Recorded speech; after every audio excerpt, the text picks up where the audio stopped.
The French called them the Atakapa, man-eaters, a name that echoed across the marshes of the Gulf Coast long after the people themselves had nearly vanished. But was that terrifying reputation earned, exaggerated, or deliberately spread by outsiders with their own agendas? That question is only the beginning. Across North America, dozens of Native American tribes left behind accounts, customs, battles, and disappearances that still challenge historians, archaeologists, and descendants alike. Some were feared by rivals, others were misunderstood by those who first recorded them. In this collection of 22 remarkable stories, we'll sift through forgotten chronicles, unsettling discoveries, and enduring mysteries that continue to resist simple explanations.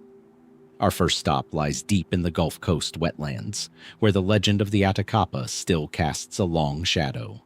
The marsh doesn't announce itself. You come upon it slowly. The pines thin out, the ground softens underfoot, and somewhere past the tree line, the land simply gives up trying to be solid at all. This is the Gulf Coast borderland between Louisiana and Texas, a maze of bayous and brackish inlets that has changed little in the last 300 years. It was here, sometime before the written record begins, that a people the world would come to know as the Atakapa built their lives around water that never quite decided whether it belonged to the land or the sea. The name itself arrived secondhand. It was Choctaw in origin, adopted by French traders moving through the region in the final years of the 1600s, and it meant, by most translations, man-eater. The people it described knew themselves differently, as Ishak, simply the people, but by the time colonial administrators began drawing maps and filing reports, the borrowed name had already hardened into fact. Nobody asked whether it was fair. It was useful, and that was enough. What survives from that era paints the Atakapa as coastal specialists, expert fishers who read the tides, hunters who moved with alligator and deer through terrain, most outsiders found nearly impassable, and builders of earthen mounds that still rise, quietly, from the marsh grass today. French and Spanish colonial writers, working through interpreters and often relying on rumor from rival tribes, also described something darker: the ritual consumption of enemies captured in war. No colonial author ever documented witnessing this firsthand. Every reference traces back to secondhand testimony, filtered at least once, sometimes twice, before it reached paper. That gap between what was written and what was witnessed is where the real mystery sits. Was the reputation earned? A genuine, if rare, ritual practiced against enemies, later exaggerated with each retelling? Or was it something closer to propaganda, a convenient horror story that made a resistant, unmapped people easier to displace? Colonial powers had every reason to paint the interior as savage. A man-eating tribe was far easier to push off desirable land than a community of skilled fishermen and farmers. Historians remain split, and the marsh itself offers no verdict either way. Whatever the truth, the consequences were not in dispute. Disease arrived with the Europeans and did what disease always did to isolated populations: thinned them drastically, generation after generation. Territory shrank, communities fractured and scattered, some absorbing into neighboring tribes, others holding on in small, quiet settlements along the coast. By the time the United States turned its attention to documenting what remained, there was very little left to document. In the 1880s, a linguist named Albert Gottschalk traveled into this fading world looking for the Atakapan language, a tongue linguists now classify as an isolate, related to nothing else known in North America. He found it in the memory of a handful of elderly speakers, among them Lewis and Huntington and Delilah Moss, who gave him what fragments they could: word lists, short narratives, pieces of a grammar that had never been fully written down. When they died, most of what they carried died with them. What's left, then, is a strange kind of archive, a name assigned by outsiders, a language reduced to notebook pages, and burial mounds that have sat undisturbed in the Louisiana marsh for longer than anyone can say with certainty. The people who raised those mounds made a choice about what to leave behind and what to bury with their dead. That choice has held for centuries. It's still holding now. Some 600 miles east of that Louisiana marsh, the water changes character entirely. It turns clear, then turquoise, then opens into a wide, shallow estuary where mangrove roots twist down into the shallows like fingers gripping the seafloor. This is the southwest coast of Florida, Charlotte Harbor and the barrier islands beyond it. And it was here, not in some fortified mountain stronghold, but in a landscape of water and root and shifting sandbar, that one of the most powerful kingdoms in pre-Columbian North America rose without ever planting a single seed of corn. They called themselves the Calusa, and by the time Spanish ships began probing this coastline in the early 1500s, they were already something unusual, a complex, stratified society, with a paramount chief, tribute payments, a warrior class, and territorial reach stretching across much of southern Florida, built entirely on fishing, shellfishing, and the manipulation of a marine environment most other cultures simply lived alongside. No agriculture, no maize, no beans, no squash. Just the bay, harvested with a level of engineering sophistication that still puzzles archaeologists today. The evidence sits in plain view, if you know where to look. At a site called Mound Key, near present-day Estero, Florida, the Calusa built an island. Not settled one, but constructed it, layer upon layer, almost entirely out of shell. Oyster, whelk, clam. Millions of them, packed and mounded over centuries into a complex of ridges, courtyards, and canals rising as much as 30 feet above the water. Some of those canals are wide and straight enough that engineers who've studied them believe they were built for controlled water movement. Possibly for herding fish into enclosures, possibly for something more. That last word, possibly, does a lot of work in Calusa scholarship, because the deeper you go, the less certain the explanations become. Consider Key Marco, excavated in 1896 by the anthropologist Frank Hamilton Cushing. Digging into the muck of a shallow pond, Cushing's team pulled out one of the most remarkable caches of pre-Columbian art ever found in North America. Wooden masks, painted tablets, a carved deer head effigy so finely rendered it looks almost alive, and dozens of other objects preserved only because the anaerobic mud had sealed them away from oxygen for centuries. Most of what Cushing found didn't survive long once exposed to air. Without modern conservation techniques, wood that had waited hundreds of years simply began to crumble within weeks. What we have today are photographs, sketches, and a small number of pieces conservators managed to save in time. How much Calusa artistry, symbolism, and religious life vanished in those few weeks in 1896 is something no one can measure. What the surviving pieces do tell us is that the Calusa possessed a visual and spiritual language of real complexity. Masks suggesting shamanic ritual, animal effigies pointing to a cosmology built around the creatures of the estuary. But without written records, without a surviving descendant community to explain the meaning firsthand, much of it remains a kind of educated guesswork. We can describe what the objects look like. We're considerably less certain what they meant to the people who made them. Then there's the matter of the kingdom's reach and resistance. Spanish accounts from the 1500s describe the Calusa not as a people easily conquered, but as a dominant regional power, one that other Florida tribes paid tribute to, and one that repelled Spanish incursions for the better part of 2 centuries. Juan Ponce de Leon himself died from wounds received in a Calusa attack in 1521, after his second Florida expedition ended in disaster near their territory. This was not a fragile, isolated society caught off guard by European contact. It was, by most measures, one of the most militarily and politically organized native powers Spain encountered anywhere in North America, and it held its ground for generations after most other coastal peoples had already fallen. And then, by the mid-1700s, it was largely gone. The standard explanation points to disease and displacement, the same forces that hollowed out the Atakapa and nearly every other coastal population in the Americas. Epidemics moved faster than any army, and the Calusa, despite their military strength, had no defense against smallpox or measles.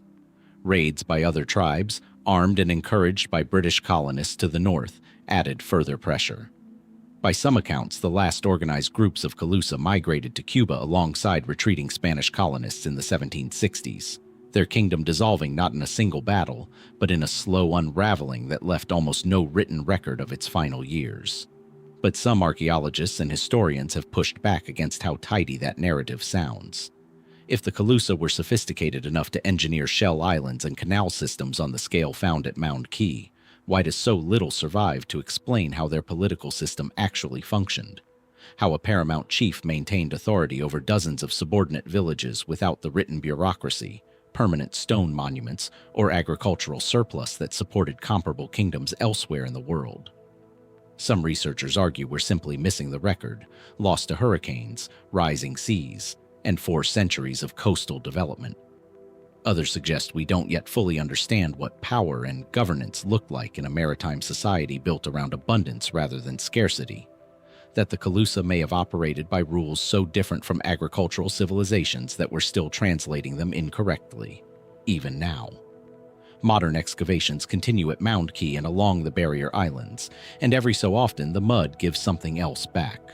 A carved fragment, a post pattern suggesting a structure larger than expected, evidence that the shell mounds may have been engineered with an awareness of tidal flow and flood control that predates anything comparable in the region by centuries. Each discovery adds a little more detail. None of them, so far, has answered the larger question hanging over the whole kingdom: how a people with no agriculture, no metal tools, and no writing built one of the most formidable native powers in North American history, and how that power could dissolve so completely that today we're still piecing its outline back together, one shell ridge at a time. 2.5 centuries after Ponce de Leon bled out from a Calusa arrow wound, another European explorer would sail into contact with a different native people on a different coastline, in a story that would end even more completely, not with a kingdom fading into the historical margins, but with a people erased from the earth entirely, inside the lifetime of witnesses who wrote it all down. The island is Newfoundland, cold, fog-bound, ringed with black spruce and granite, a place where the Atlantic doesn't so much meet the land as grind against it. It was here, for at least 2,000 years before European contact, that the Beothuk lived. Hunters and fishers who moved seasonally between the coast and the interior, following caribou herds inland each fall and returning to the shore each spring to harvest salmon and seal. English and French fishing crews, arriving in growing numbers from the late 1400s onward, called them the Red Indians. Not out of confusion, but because of a very specific, very deliberate practice. The Beothuk coated their bodies, tools, clothing, and even their canoes in red ochre mixed with oil as a matter of daily ritual. Newborn children were anointed with it. The dead were buried in it. To European eyes, it looked like simple decoration. To the Beothuk, most researchers now believe, it carried a far deeper spiritual and possibly protective meaning. One that was never fully explained to any outsider, because by the time anthropologists thought to ask, there was almost no one left to answer. That is the shape of the entire Beothuk story.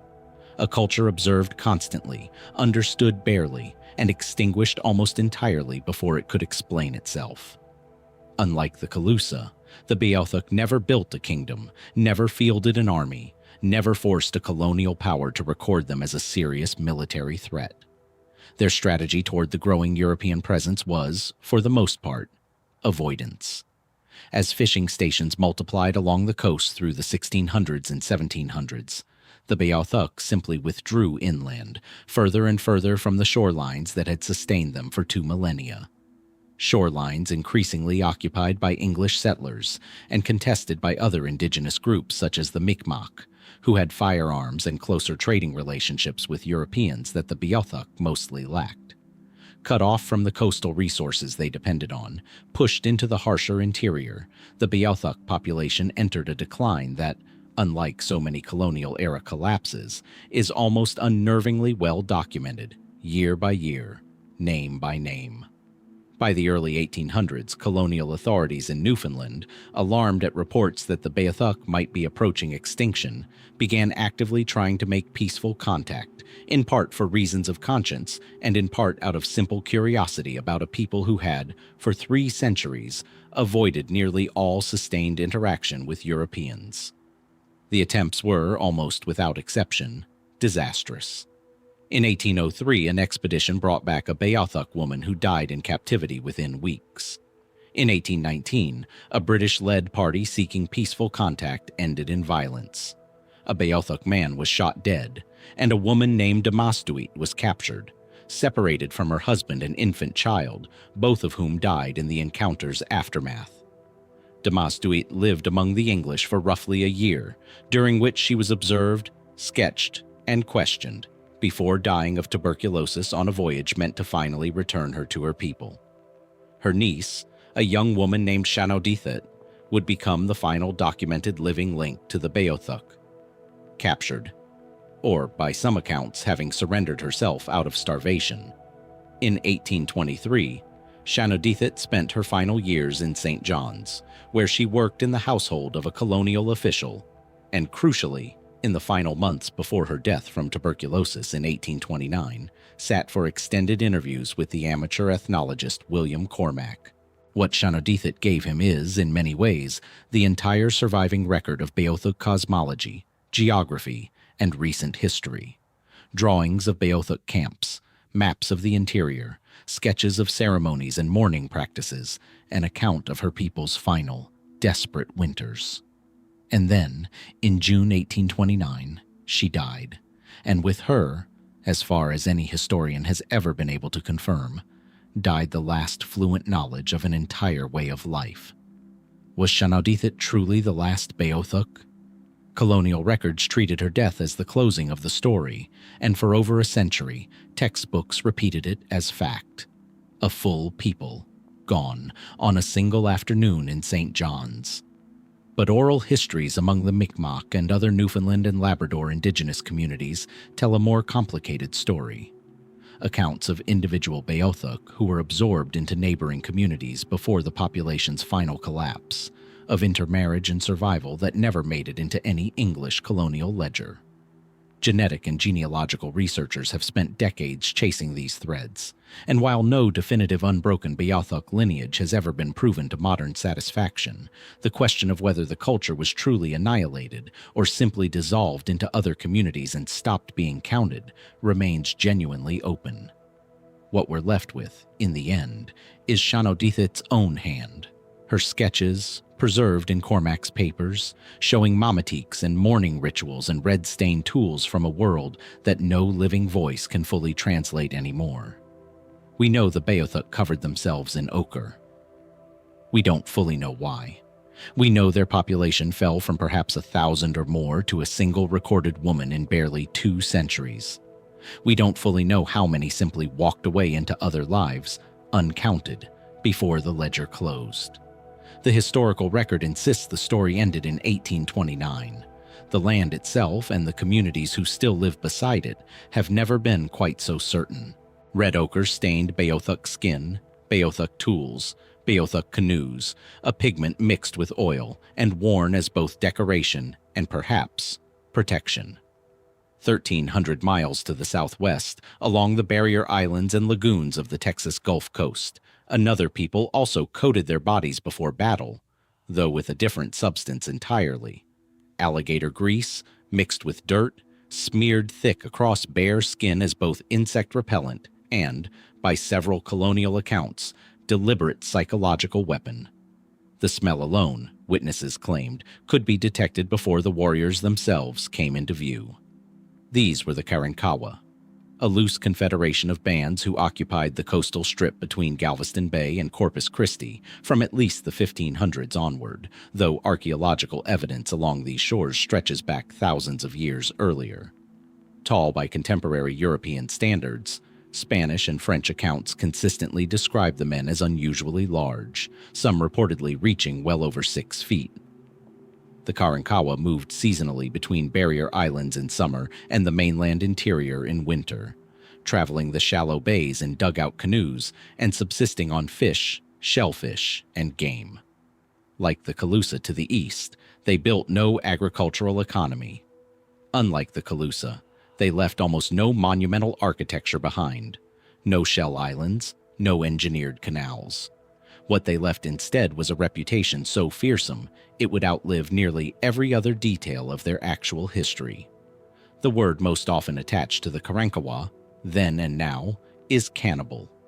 French colonist accounts from the ill-fated La Salle expedition of the late 1680s describe Karankawa bands as practitioners of ritual cannibalism directed at captured enemies, a claim repeated and amplified through nearly 2 centuries of subsequent Texas settlement, until by the early 1800s, Anglo-American colonists arriving in the region treated the accusation as established fact, cited as justification for pushing the Karankawa off desirable coastal land. Modern anthropologists remain split on how much of this reflects genuine practice versus a self-reinforcing colonial narrative. Some ethnohistorians argue the evidence for limited, ritualized cannibalism directed at war captives, similar to practices documented among other North and Central American groups, is credible and consistent across multiple independent sources.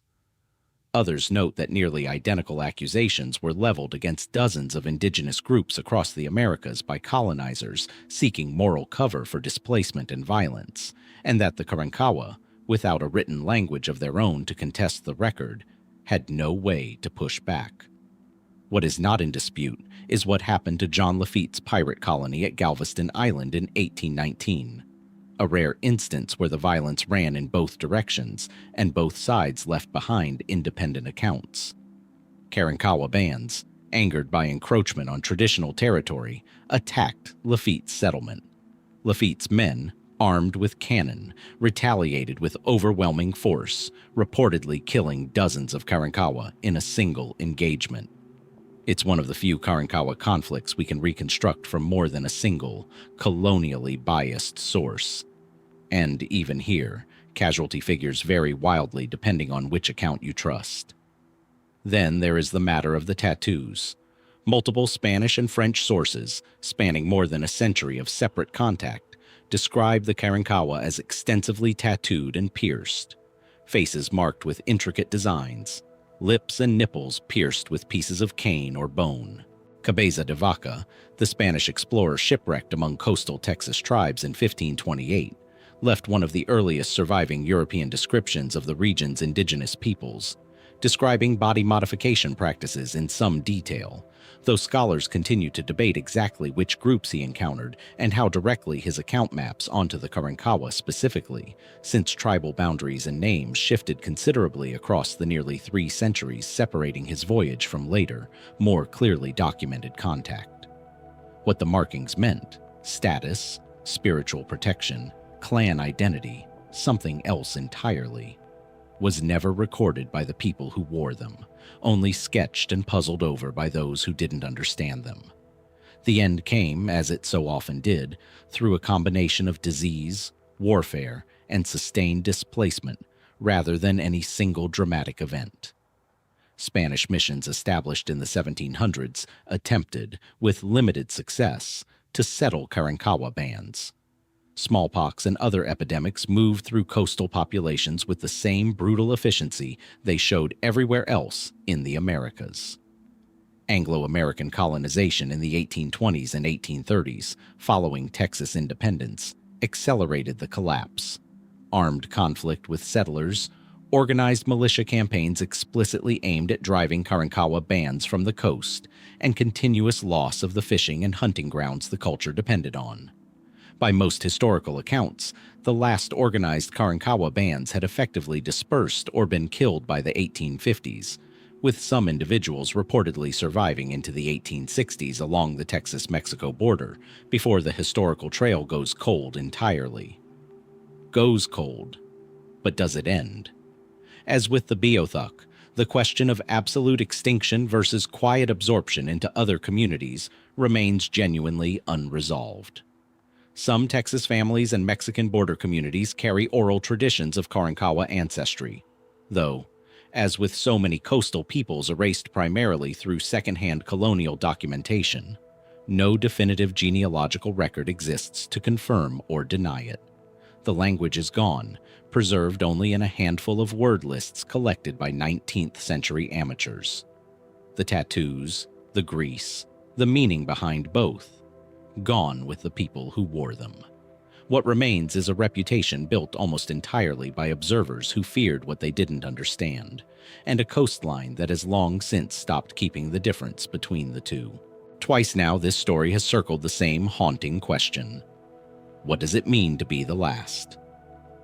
With the Beothuk, it was a woman named Shanaudithite, dying in a St. John's household in 1829, taking a language with her. With the Karankawa, it was a trail that simply went cold somewhere along the Texas border. No final name attached to it at all. In the foothills of Northern California, that question would return one more time. But on this occasion, for the first time in this story, the last survivor didn't disappear into an unmarked ending.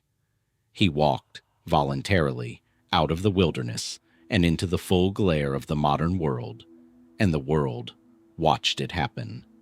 The place was the rugged canyon country around Mount Lassen in the northern reaches of California's Sacramento Valley.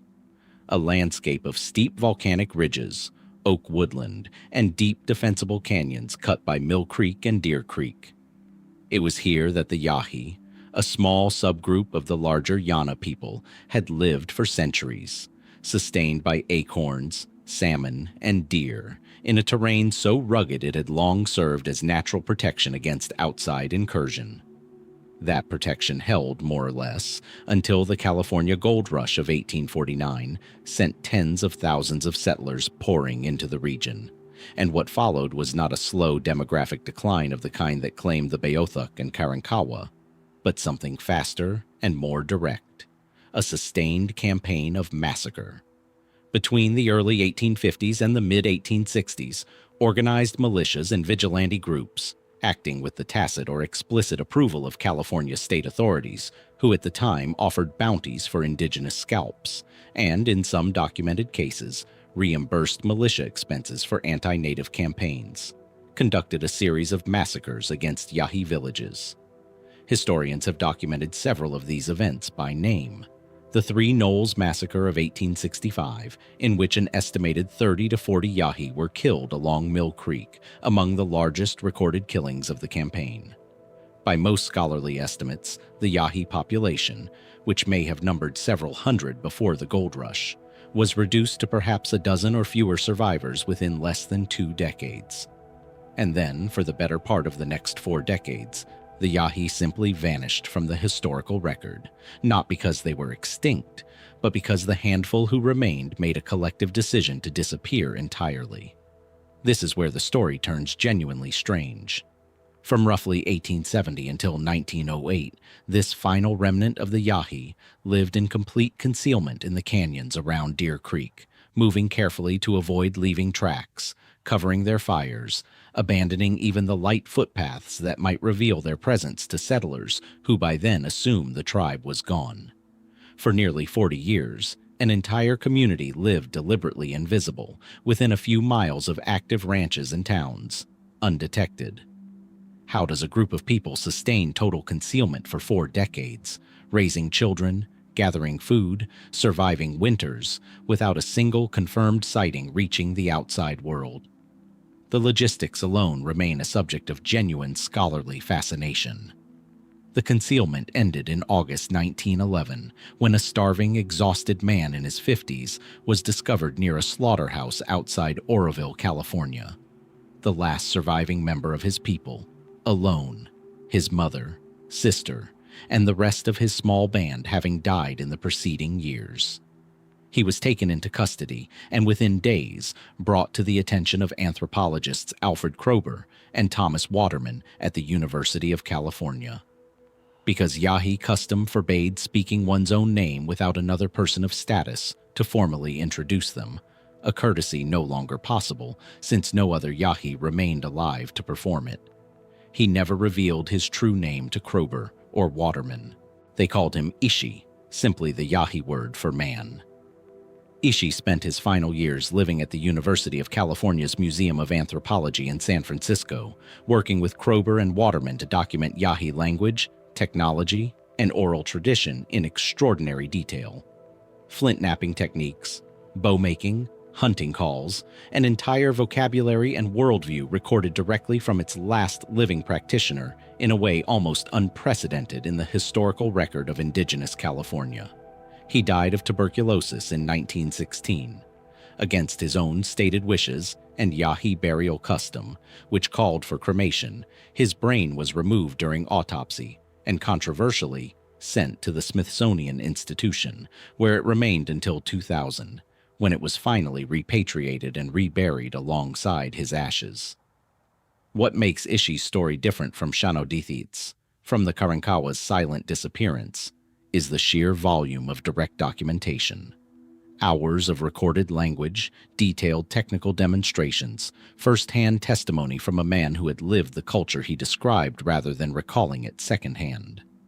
And yet, even with all of that, entire dimensions of Yahi concealment remain unexplained. How many others may have survived similarly hidden elsewhere in California's backcountry? Never found at all. Kroeber himself refused to conduct a full anthropological examination of Ishi's inner emotional life, reportedly out of respect, leaving vast portions of what Ishi actually understood about his own 40 years in hiding forever unrecorded. We have his tools, his language, his voice on wax cylinder recordings preserved to this day. What we don't have and never will is the interior account of those 4 decades of silence, what it meant, day after day, to be the last of a people and know it. Wax cylinders hiss and crackle before Ishi's voice emerges from them. One man's language preserved by accident of timing and the interest of 2 anthropologists who happened to be there when the concealment finally broke. No such recording exists for the people who once lived along the southern shore of a great lake that would eventually carry their name. No wax cylinder, no photograph, no single sentence recorded in their own words. What exists instead is silence so complete that entire academic careers have been spent arguing over basic facts most tribes take for granted.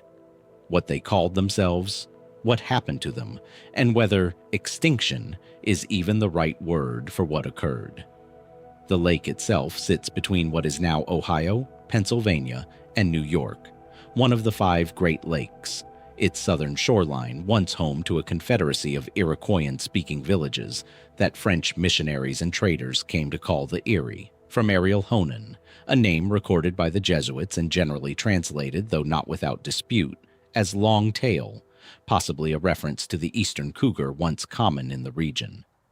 The Erie were farmers and traders, organized into a confederation of allied towns much like their linguistic relatives the Huron and the Haudenosaunee, or Iroquois Confederacy, to their east.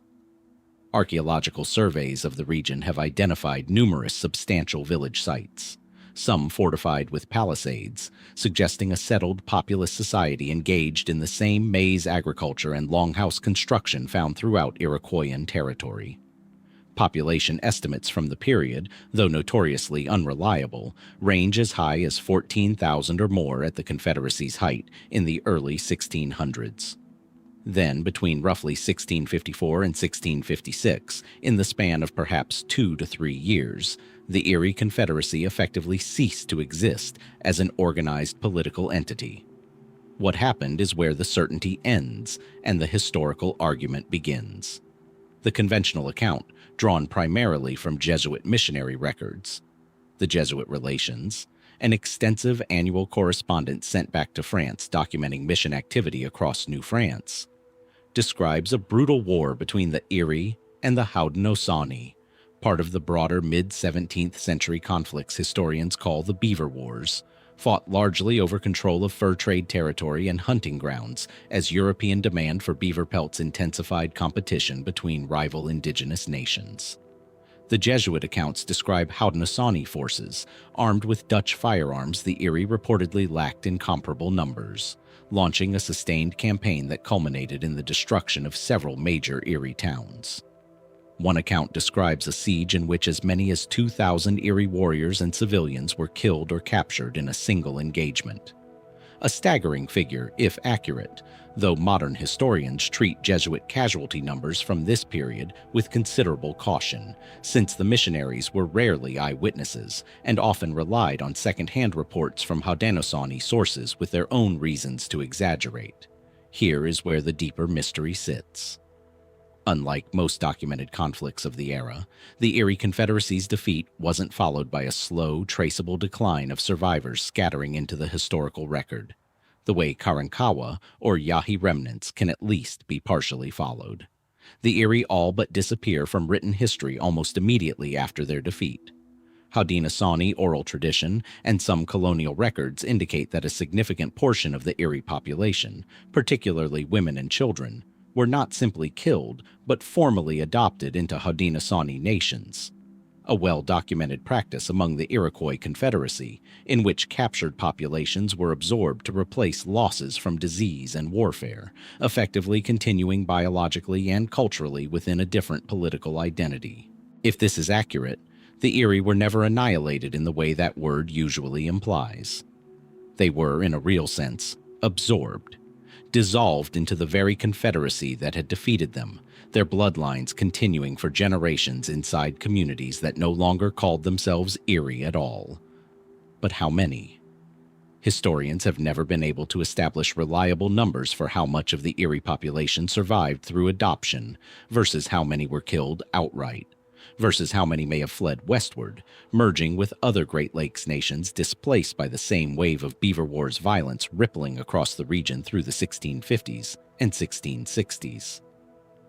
Some genealogists and Haudenosaunee community historians point to specific clan lineages within Seneca and other Iroquois nations today believed to descend from adopted Erie captives.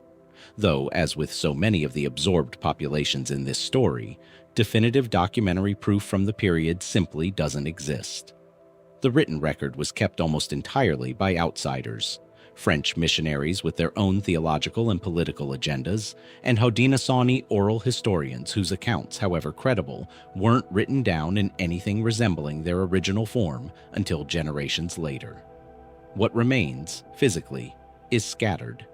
Village sites along Lake Erie's southern shore, some excavated, many more likely still unidentified beneath farmland and modern development, along with a scattering of trade goods and pottery that confirm a sophisticated populous society existed here for centuries, before it seemingly vanished within a 2-year window. The lake still carries their name, spoken daily by millions of people who have likely never heard the word Ariel Honan and have no reason to know that an entire confederacy, whose actual language, ceremonies, and self-understanding were never independently recorded by anyone, disappeared into the historical fog somewhere along its southern shore. Were they destroyed or dissolved, erased, or simply renamed into other identities that carried them forward unrecognized? The lake keeps its water moving. The answer, if one exists at all, is somewhere underneath it, and it has stayed there for nearly 400 years. Consider for a moment how many times this pattern has already repeated.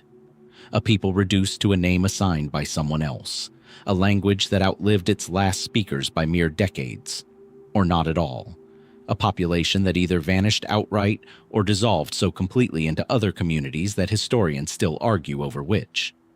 By now, 5 chapters into this exploration, you may reasonably be asking whether every story on this coast and interior follows the same script.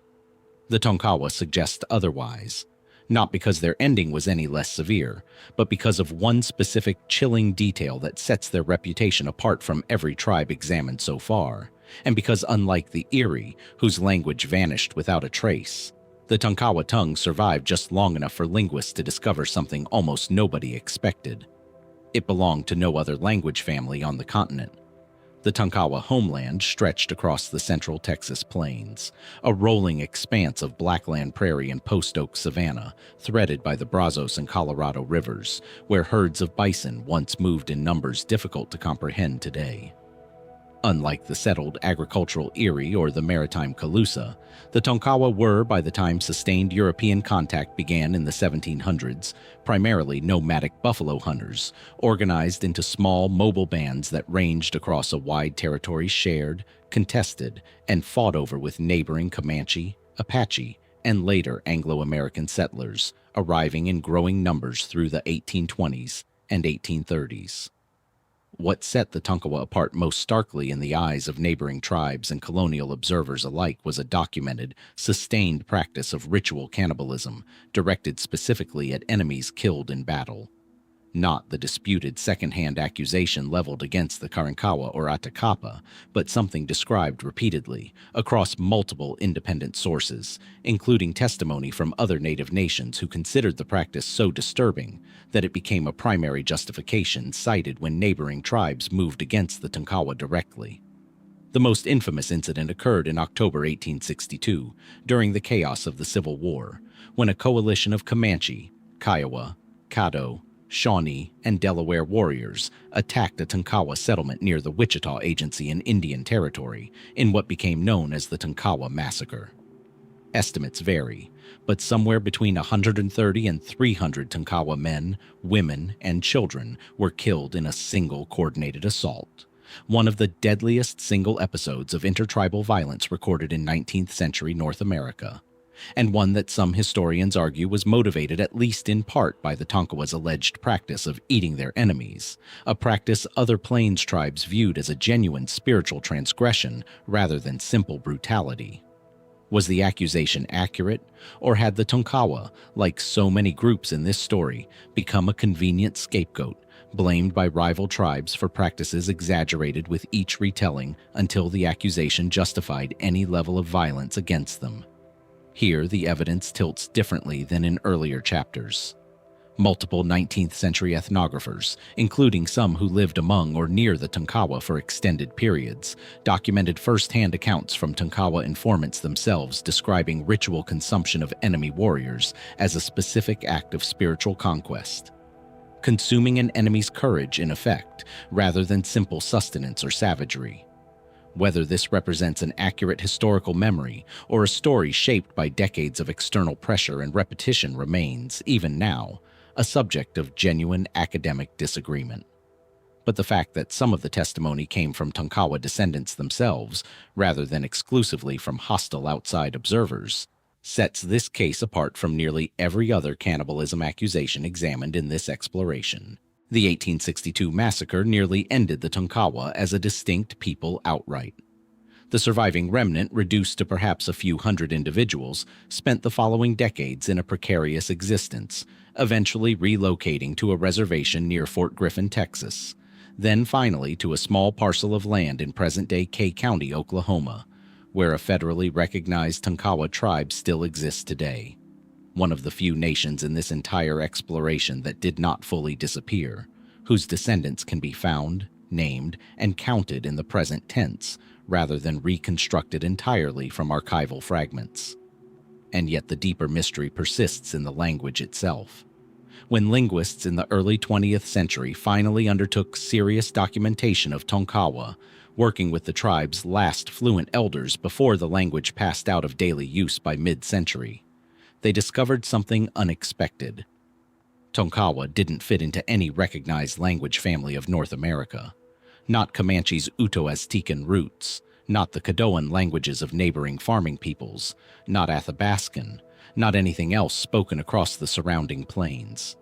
It stood alone, a linguistic isolate, its origins and relationships to any ancestral tongue essentially untraceable.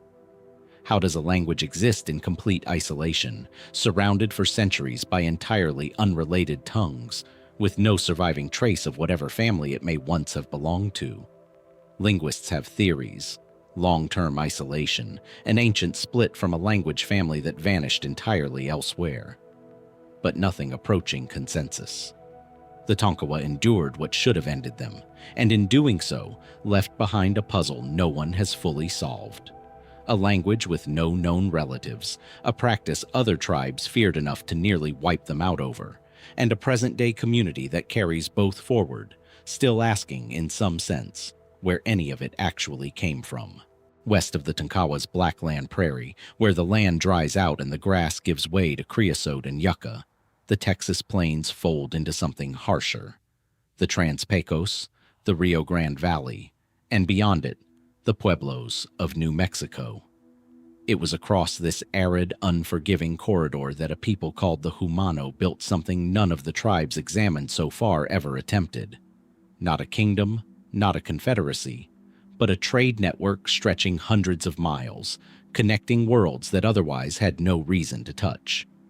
Spanish explorers first recorded contact with the Jumano in the 1580s, describing a people who appeared at the Pueblos of New Mexico, at Spanish missions near present-day El Paso, and along the Rio Grande and Concho rivers in West Texas, always moving, always carrying goods between distant, unconnected societies. Turquoise from Pueblo mines, bison hides and meat from the plains, shells from the Gulf Coast, agricultural surplus from farming villages along the Rio Grande. The Jumano moved all of it, across a geography that included some of the most hostile terrain in North America, linking the Pueblo world of the Southwest to the plains cultures of Central Texas in a commercial relationship that predates and outlasted the earliest Spanish colonial presence in the region. Here is where the trouble starts. And it isn't the trouble of massacre or disease that has closed nearly every chapter before this one. It's a trouble of identity itself.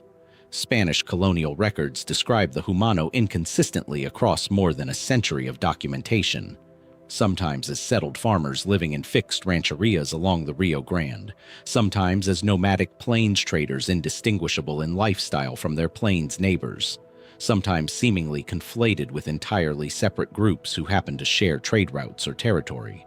Some Spanish accounts describe the Jumano as tattooed or painted with distinctive facial markings, striped patterns, some chroniclers likened to the bars of a jail cell, which is in fact the probable origin of an alternate Spanish name for them, rayados, or the striped ones. Whether this striping represented a single unified ethnic identity, or whether Jumano was actually a Spanish catch-all label applied to several distinct, unrelated groups who simply shared a common role as regional traders, remains a genuinely unresolved question in southwestern ethnohistory. The mystery deepens considerably with the case of Maria de Agreda, a Spanish nun who, according to extraordinary testimony collected by Franciscan missionaries in the 1620s and 1630s, never physically left her convent in Spain, yet was reported by Jumano representatives traveling to New Mexico to have appeared to them repeatedly, preaching Christianity in their own language, urging them to seek out Spanish missionaries. When Franciscan friars finally investigated, Jumano informants reportedly described a woman matching Maria's appearance in remarkable detail, despite the nun never having traveled to the Americas. Maria de Agreda herself, questioned back in Spain, apparently corroborated the encounters, describing what she called bilocation, a claimed mystical ability to be present in two places simultaneously. The church investigated the matter formally. The so-called Blue Lady accounts, referencing the blue cloak Maria reportedly wore in the visions, were taken seriously enough to influence Franciscan missionary strategy in the Southwest for years afterward. Modern historians have offered various explanations: coincidence, missionary exaggeration seeking to justify expanded evangelization, genuine cross-cultural miscommunication inflated through translation and retelling. None of these explanations has ever fully satisfied everyone who has examined the documented testimony, which remains detailed, internally consistent across multiple independent Jumano and Spanish witnesses, and formally investigated by church authorities who, whatever their biases, were not naive about distinguishing genuine testimony from fabrication. Beyond the theological puzzle, the Jumano's decline followed a more familiar, though no less devastating, pattern.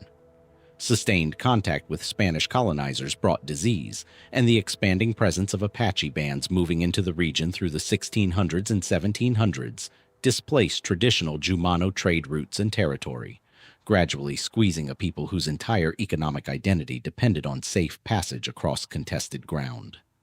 By the early 1700s, references to the Jumano as a distinct group grow increasingly sparse in Spanish colonial records, and by the mid-1700s, most scholars agree the name effectively disappears from documentation altogether, not through a single recorded massacre or epidemic, but through a slow fragmentation as trade networks collapsed and constituent bands were likely absorbed into Apache, Wichita, and other regional groups whose own histories continued while the Jumanos, as a distinct category, simply stopped being written down. What lingers, unresolved, is the deeper question of who the Jumano actually were beneath the label. A single ethnic nation with a shared language and identity, fragmented and scattered by pressure from multiple directions?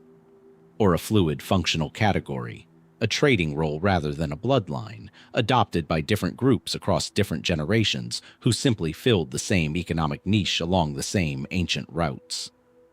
The tattooed traders who moved turquoise and hides across the Trans-Pecos left behind rock art, scattered artifacts, and one deeply strange, formally investigated encounter with a nun who may or may not have crossed an ocean without ever leaving her cell.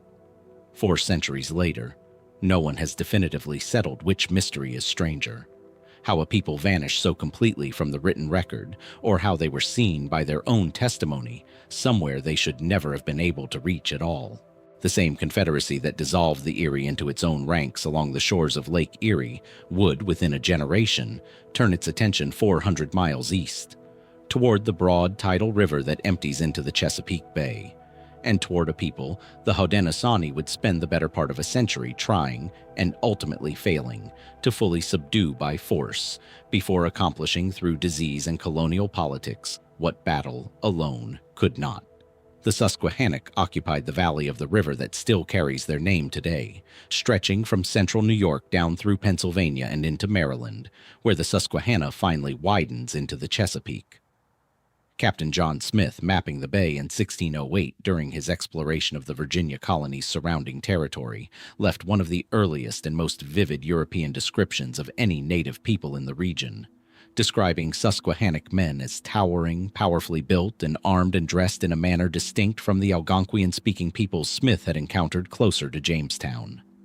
Smith's account, accompanied by an engraved illustration that would circulate widely in Europe for decades afterward, depicted the Susquehannock as something close to giants among men, an image historians now treat with real caution, since Smith had clear incentive to dramatize the peoples he encountered for an English audience eager for exotic tales of the New World, and no independent measurement or corroborating account from the period confirms the physical scale he described. Exaggerated or not, the Susquehannock were, by every archaeological and documentary measure available, a formidable regional power. Iroquoian speaking like the Erie and the Haudenosaunee themselves, they controlled a strategically vital position along one of the major river corridors linking the interior fur trade to European markets on the Atlantic coast, and for much of the 17th century they leveraged that position skillfully, trading firearms and goods with Swedish, Dutch, and English colonists in turn, playing rival European powers against one another, and fielding a military force substantial enough to inflict repeated defeats on Haudenosaunee war parties throughout the 1650s and 1660s, even as the Haudenosaunee were simultaneously dismantling the Erie to the west. This is where the Susquehannock story departs from nearly every pattern established so far in this exploration. They weren't overrun quickly, like the Erie. They weren't slowly displaced by encroaching settlement, like the Karankawa. For decades, the Susquehannock won. Colonial Maryland records describe them as valuable, occasionally difficult trading partners, and, at various points, military allies against other native nations and rival colonies alike. Archaeological excavations at Susquehannock village sites in Pennsylvania have uncovered European trade goods in substantial quantities, evidence of a people fully engaged with and profiting from the colonial economy rather than standing outside it. And then, within roughly a decade, it fell apart entirely. Smallpox epidemics tore through Susquehannock towns in the 1660s, arriving through the same trade networks that had made them prosperous, and the population, never fully recorded but estimated by some scholars to have numbered several thousand at its height, collapsed dramatically. Weakened, the Susquehannock found themselves squeezed between renewed Haudenosaunee military pressure from the north and increasingly hostile relations with Maryland and Virginia colonists to the south, who by the 1670s had come to view the destabilized, disease-ravaged remnant as more threat than asset. The end arrived with a particular documented cruelty. In 1675, amid rising tensions along the Virginia-Maryland frontier, colonial militia besieged a fortified Susquehannock town, and during negotiations under a flag of truce, several Susquehannock leaders were killed by the colonial forces they had come to parley with. An episode that helped ignite the broader frontier conflict known as Bacon's Rebellion the following year. Survivors scattered.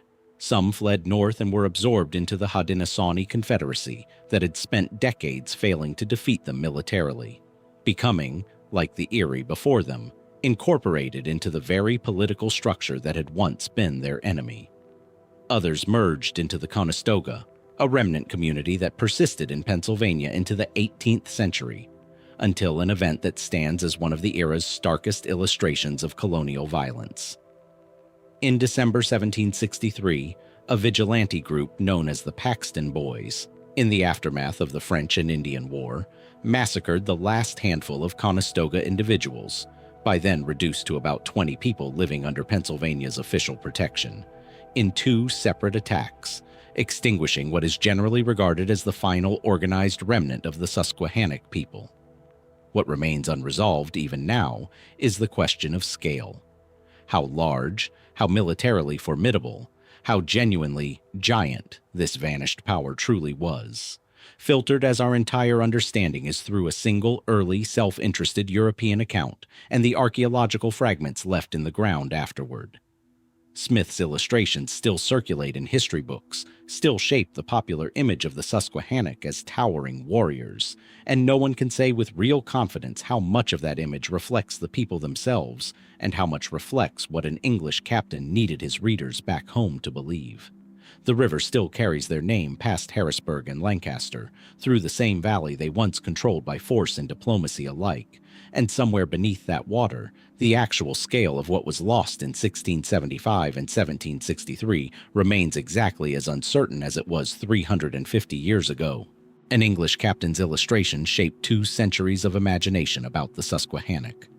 9 decades before Smith ever put pen to paper, a French artist working thousands of miles to the south had already done something similar, and left behind a far larger, far more influential body of images, depicting a people who would become, through those very engravings, one of the most visually documented and simultaneously misunderstood native civilizations in early American history. The artist was Jacques Lemoyne de Morgue, and the people were the Timucua, not a single tribe but a broad confederation of perhaps 35 separate chiefdoms, sharing a common language family and cultural tradition, spread across a vast territory covering most of northern and central Florida and reaching into southern Georgia.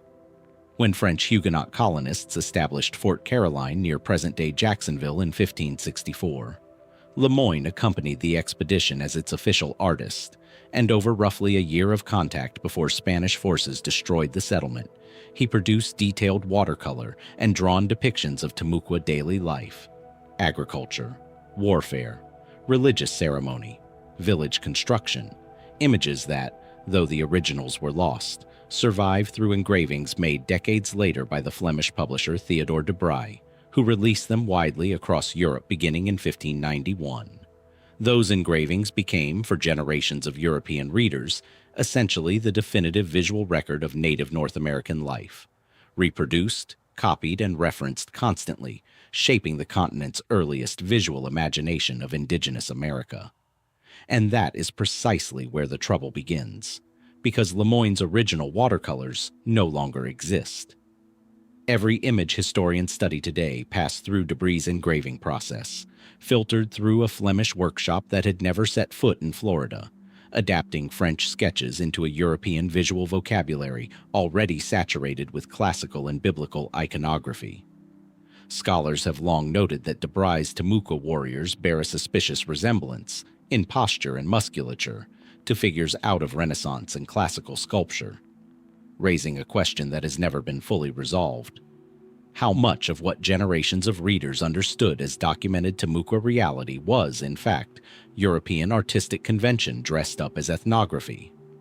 Beyond the engravings, the archaeological and documentary record confirms the Timucua were a sophisticated populous confederation, practicing intensive maize agriculture, organized under hereditary chiefs called caciques, who commanded significant tribute and labor obligations from subordinate villages, and maintaining an extensive network of ceremonial and political relationships across their considerable territory. Population estimates for the Timucua at the time of first sustained contact in the 1560s range as high as 200,000, spread across dozens of chiefdoms, a figure that, if accurate, would make them one of the largest indigenous populations in what is now the southeastern United States, considerably exceeding neighboring groups like the Calusa to their south. That number makes what happened next almost impossible to comprehend in scale.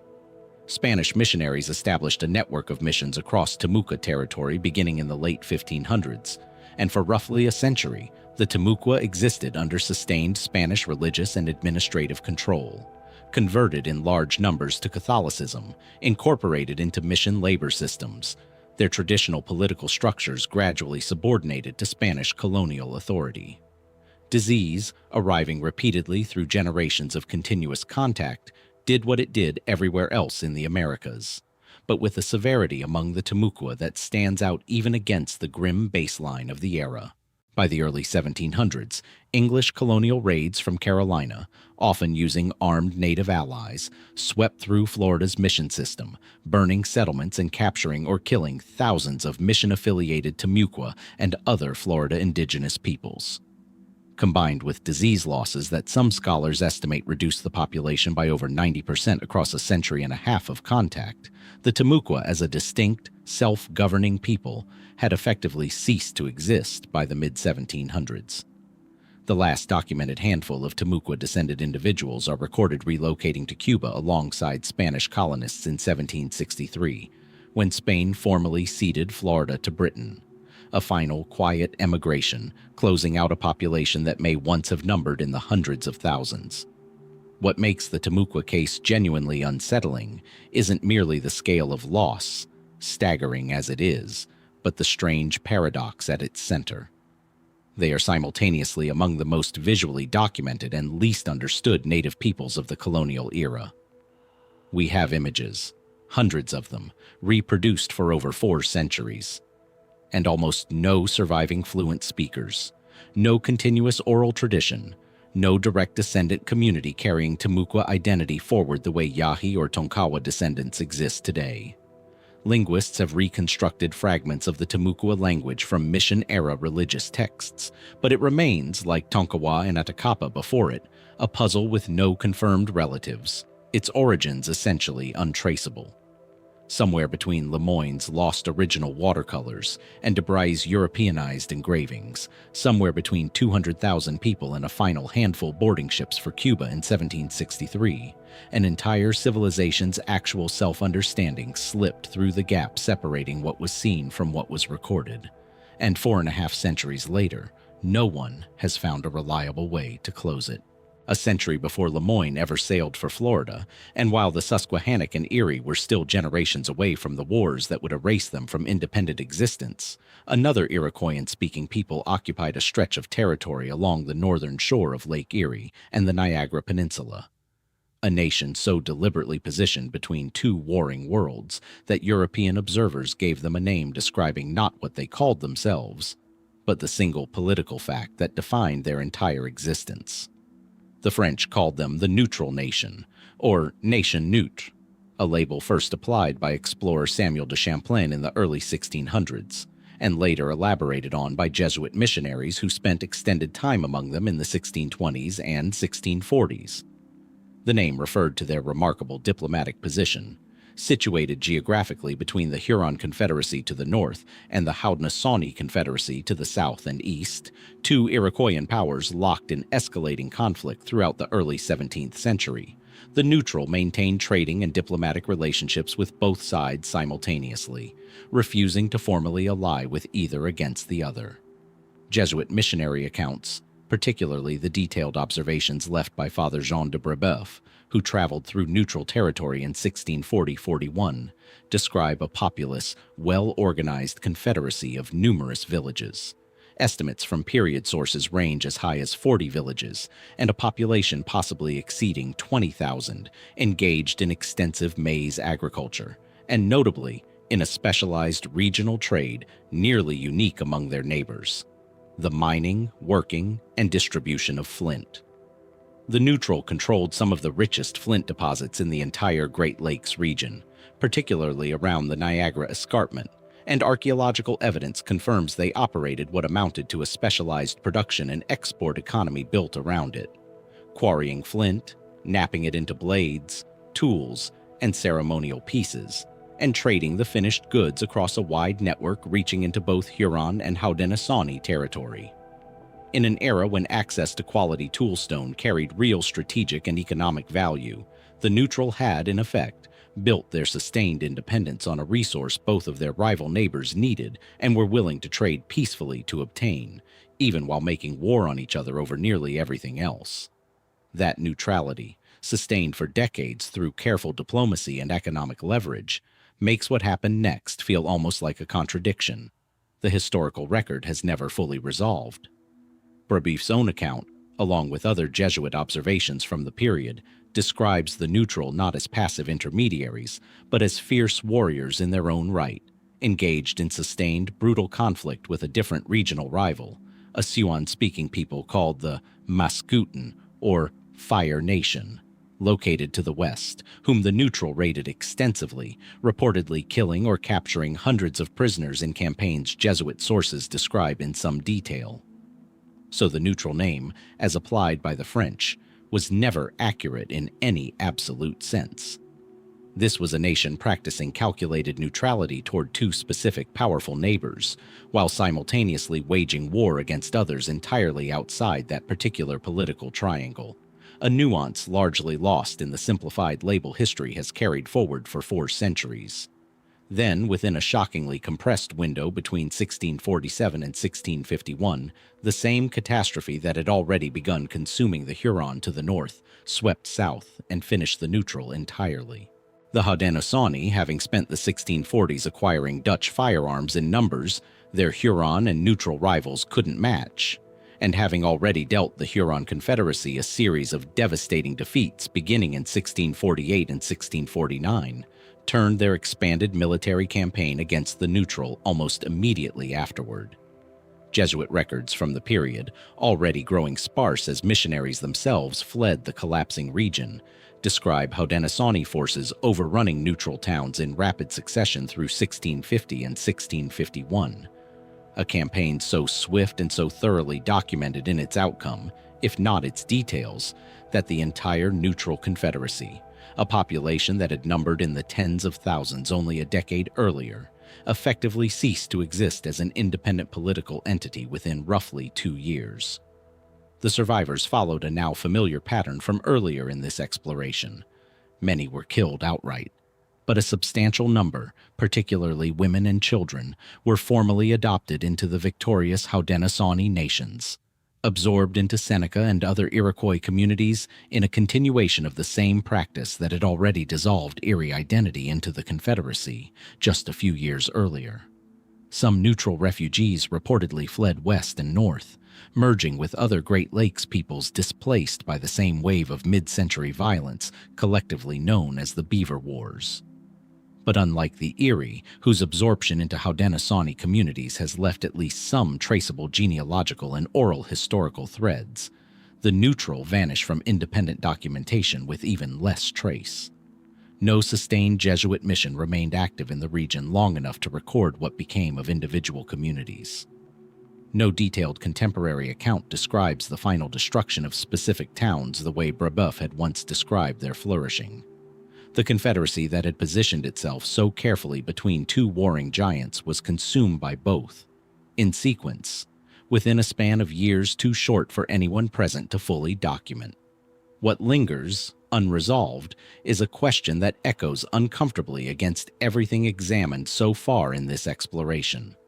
How does a nation of tens of thousands, controlling valuable economic resources, sophisticated enough to sustain a genuinely difficult diplomatic balancing act for decades, simply cease to exist within 2 years, with barely any surviving account of the specific engagements that ended it. Archaeologists continue to identify and excavate neutral village and flint working sites across the Niagara Peninsula and southwestern Ontario, each discovery adding small pieces to a picture that remains, even now, startlingly incomplete.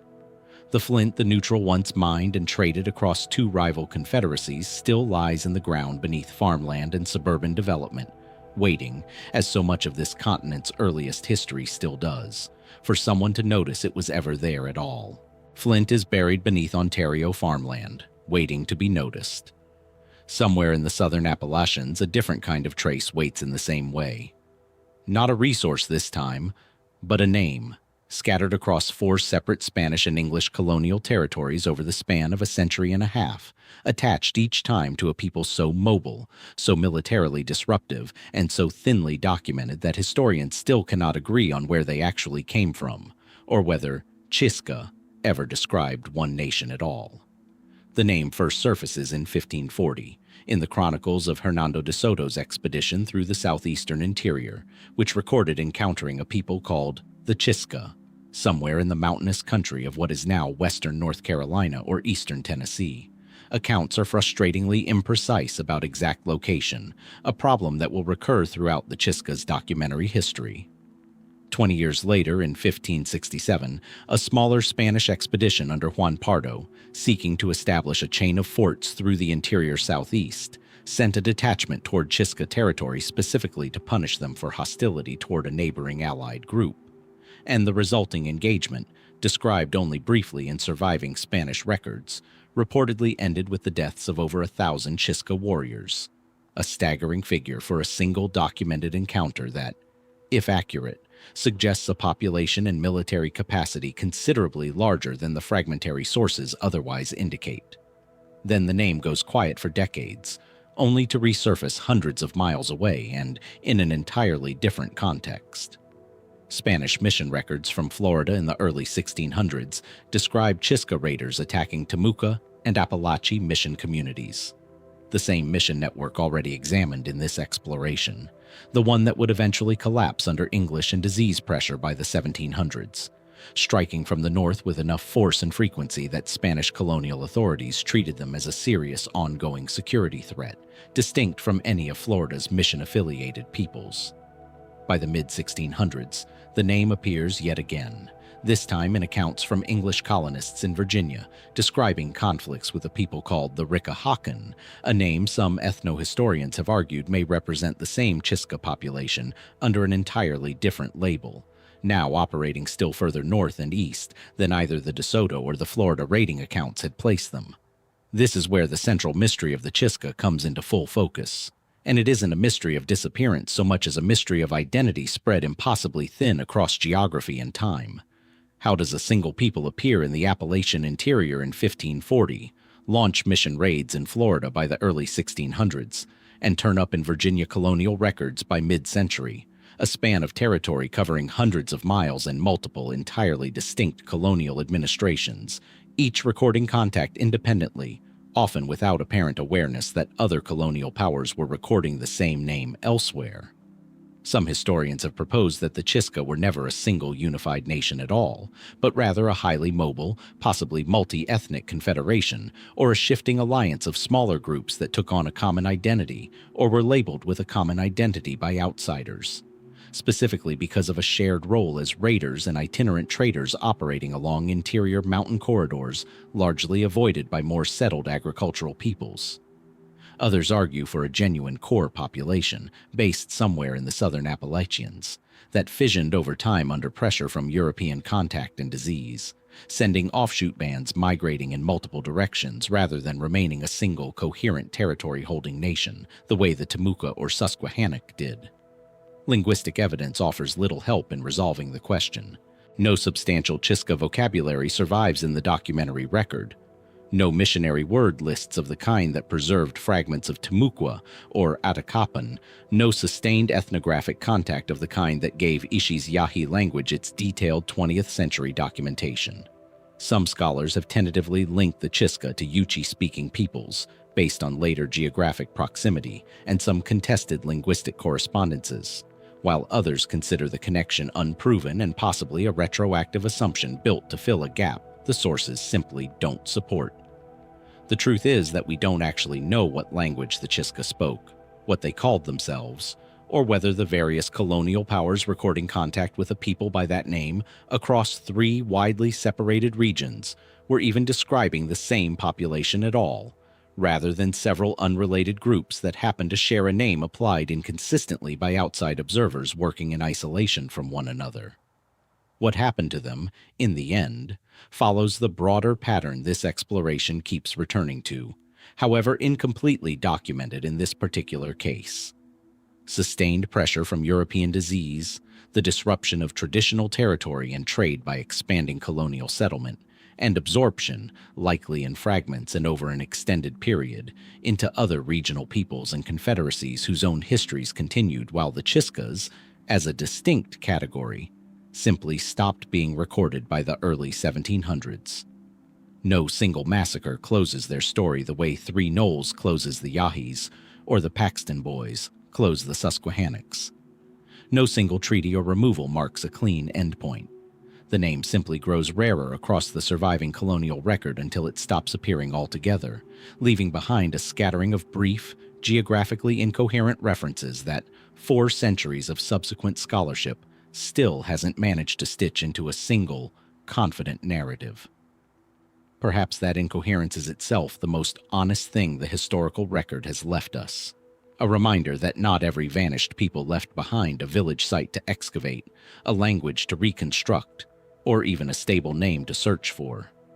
Somewhere across the Appalachian interior, the Florida Mission frontier, and the Virginia backcountry, a population or several populations moved, fought, and eventually disappeared from written memory.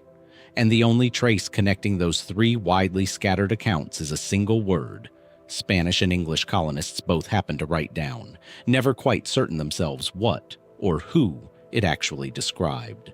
Back to the Great Lakes now, to a narrow strip of territory wedged between 2 peoples already examined in this exploration.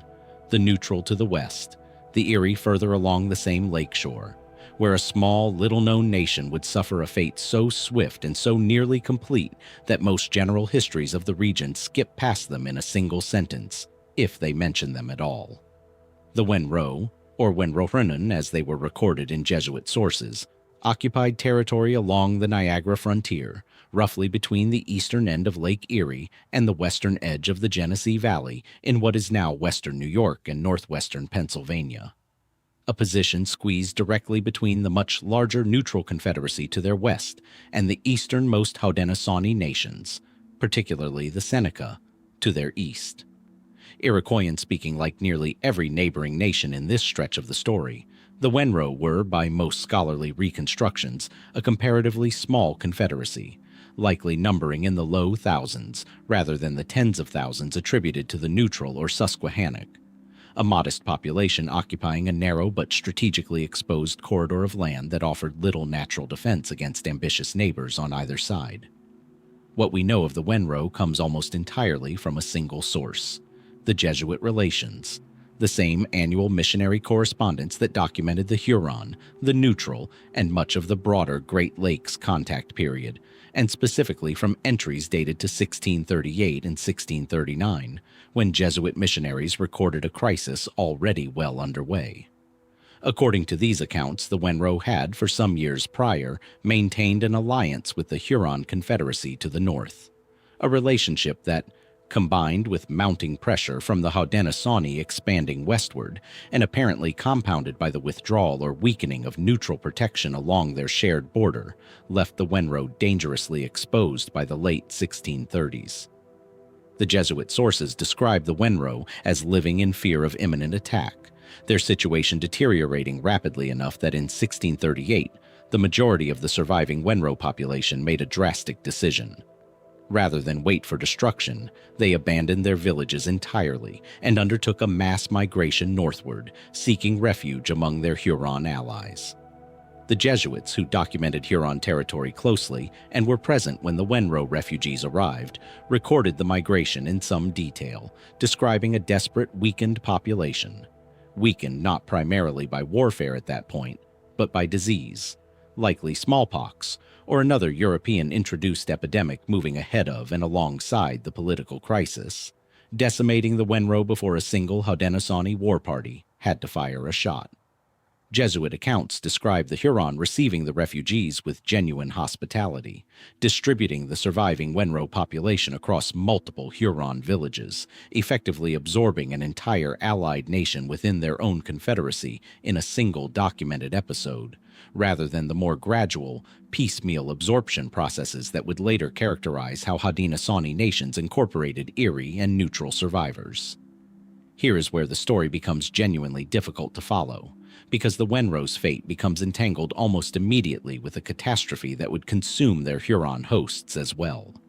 Within a decade of the Wenro migration, the same Haudenosaunee military campaigns that would destroy the neutral by 1651 had already turned against the Huron Confederacy itself, delivering a series of devastating defeats beginning in 1648 and 1649 that scattered Huron communities across the Great Lakes region.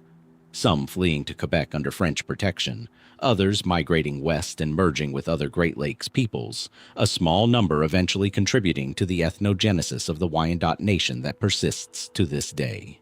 Whatever remained of the Wenro population by that point, having already been absorbed into Huron villages less than a decade earlier, was swept into this second, larger displacement, and the documentary record, thin enough regarding the Wenro even in 1638 and 1639, essentially stops tracking them as a distinct population altogether afterward.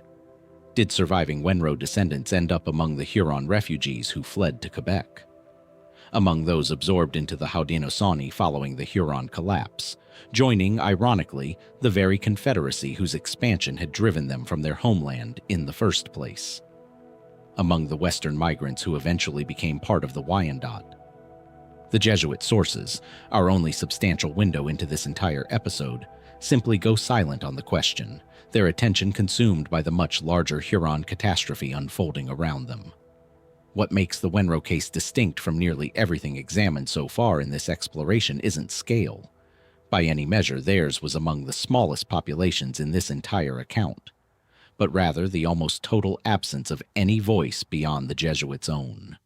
No Wenro village has been definitively excavated and identified as such by archaeologists with the confidence applied to neutral or Susquehannock sites. No sustained missionary relationship comparable to Brebeuf's years among the neutral produced detailed ethnographic description of Wenro society, ceremony, or daily life.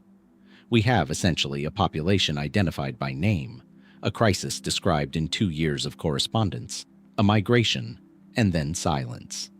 A nation that seems to exist in the historical record almost exclusively at the moment of its own dissolution, with almost nothing preserved about what its existence looked like beforehand. Perhaps that is the quietest kind of disappearance in this entire exploration so far. Not a massacre with a name and a body count, not a language preserved just long enough for linguists to marvel at its isolation, but a people who appear in written history essentially only to be recorded fleeing it, absorbed so quickly and so completely into a larger doomed confederacy that even the disaster which swallowed them has, in the retelling, become someone else's story. The Niagara frontier the Wenro once occupied is quiet countryside today, and if the ground beneath it holds any trace of the villages they abandoned in 1638, no one has yet been able to say with confidence where to dig. Salt spray and the low boom of Atlantic surf breaking against a barrier island. A sound entirely different from the quiet freshwater silence that closed over the Niagara frontier. This is Florida's east coast, the Indian River Lagoon system stretching along the state's Atlantic shore from roughly present-day Cape Canaveral south to the St. Lucie Inlet. And it was along this narrow lagoon-threaded coastline that a small but formidably positioned people called the Ais built something that would draw Spanish attention, Spanish gold, and Spanish frustration for the better part of 2 centuries. Spanish accounts from the 1560s onward describe the Ais not as farmers, like the neighboring Timucua to their north, but as a coastal fishing and gathering society, sustained by the extraordinarily rich lagoon environment surrounding them. Fish, shellfish, sea turtles, and a variety of coastal plant resources, providing enough surplus that, Much like the Calusa on Florida's opposite coast, the Ais built a stratified chiefdom-level society without ever adopting large-scale agriculture. Their principal town, referred to in Spanish sources simply as Ais, is generally believed to have stood near present-day Vero Beach, functioning as a political and ceremonial center for a network of smaller satellite villages strung along the lagoon, each contributing tribute and labor to a paramount chief in a hierarchy that colonial observers, however briefly they documented it, recognized as genuinely centralized rather than a loose confederation of equals.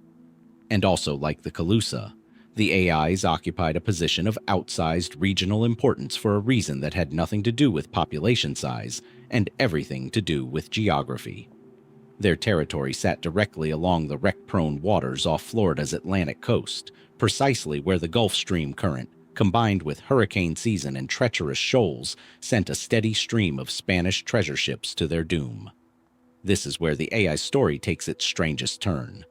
Spanish colonial records, particularly those connected to the 1715 Plate Fleet disaster, in which a convoy of Spanish treasure ships, laden with silver and gold from the Americas, was destroyed by a hurricane along the Florida coast near Ais territory, scattering wreckage, cargo, and survivors across dozens of miles of shoreline, describe extensive interaction between the Ais and shipwrecked Spanish sailors, an interaction that historical accounts characterize in strikingly contradictory ways depending on the source. Some Spanish testimony describes the Ais assisting shipwreck survivors, providing food and safe passage in exchange for salvaged goods. Other accounts, including some tied to earlier wrecks throughout the 1600s, describe considerably more hostile encounters, with the Ais reportedly killing shipwrecked sailors and confiscating cargo rather than rendering aid. Behavior Spanish observers frequently attributed to the accumulated resentment of a people who had spent over a century watching Spanish ships arrive, extract resources, and disrupt traditional territory, only to periodically wash treasure directly onto Ais beaches for the taking. Whether the Ais' response to any given wreck reflected calculated hostility, opportunistic salvage, genuine hospitality, or some unpredictable combination shifting wreck to wreck and decade to decade, is a question the surviving Spanish sources never resolve consistently, because the sources themselves were never neutral witnesses. Each account colored by whether its author was describing a successful rescue that reflected well on Spanish-native relations, or justifying later punitive expeditions against supposedly hostile coastal peoples. One especially telling episode survives from decades before the 1715 disaster. Jonathan Dickinson, an English Quaker merchant shipwrecked along this same coast in 1696, left a detailed journal describing his party's captivity among the Ais, alternating between genuine fear for their lives and grudging accounts of Ais leaders sharing food and eventually guiding the survivors north toward St. Augustine.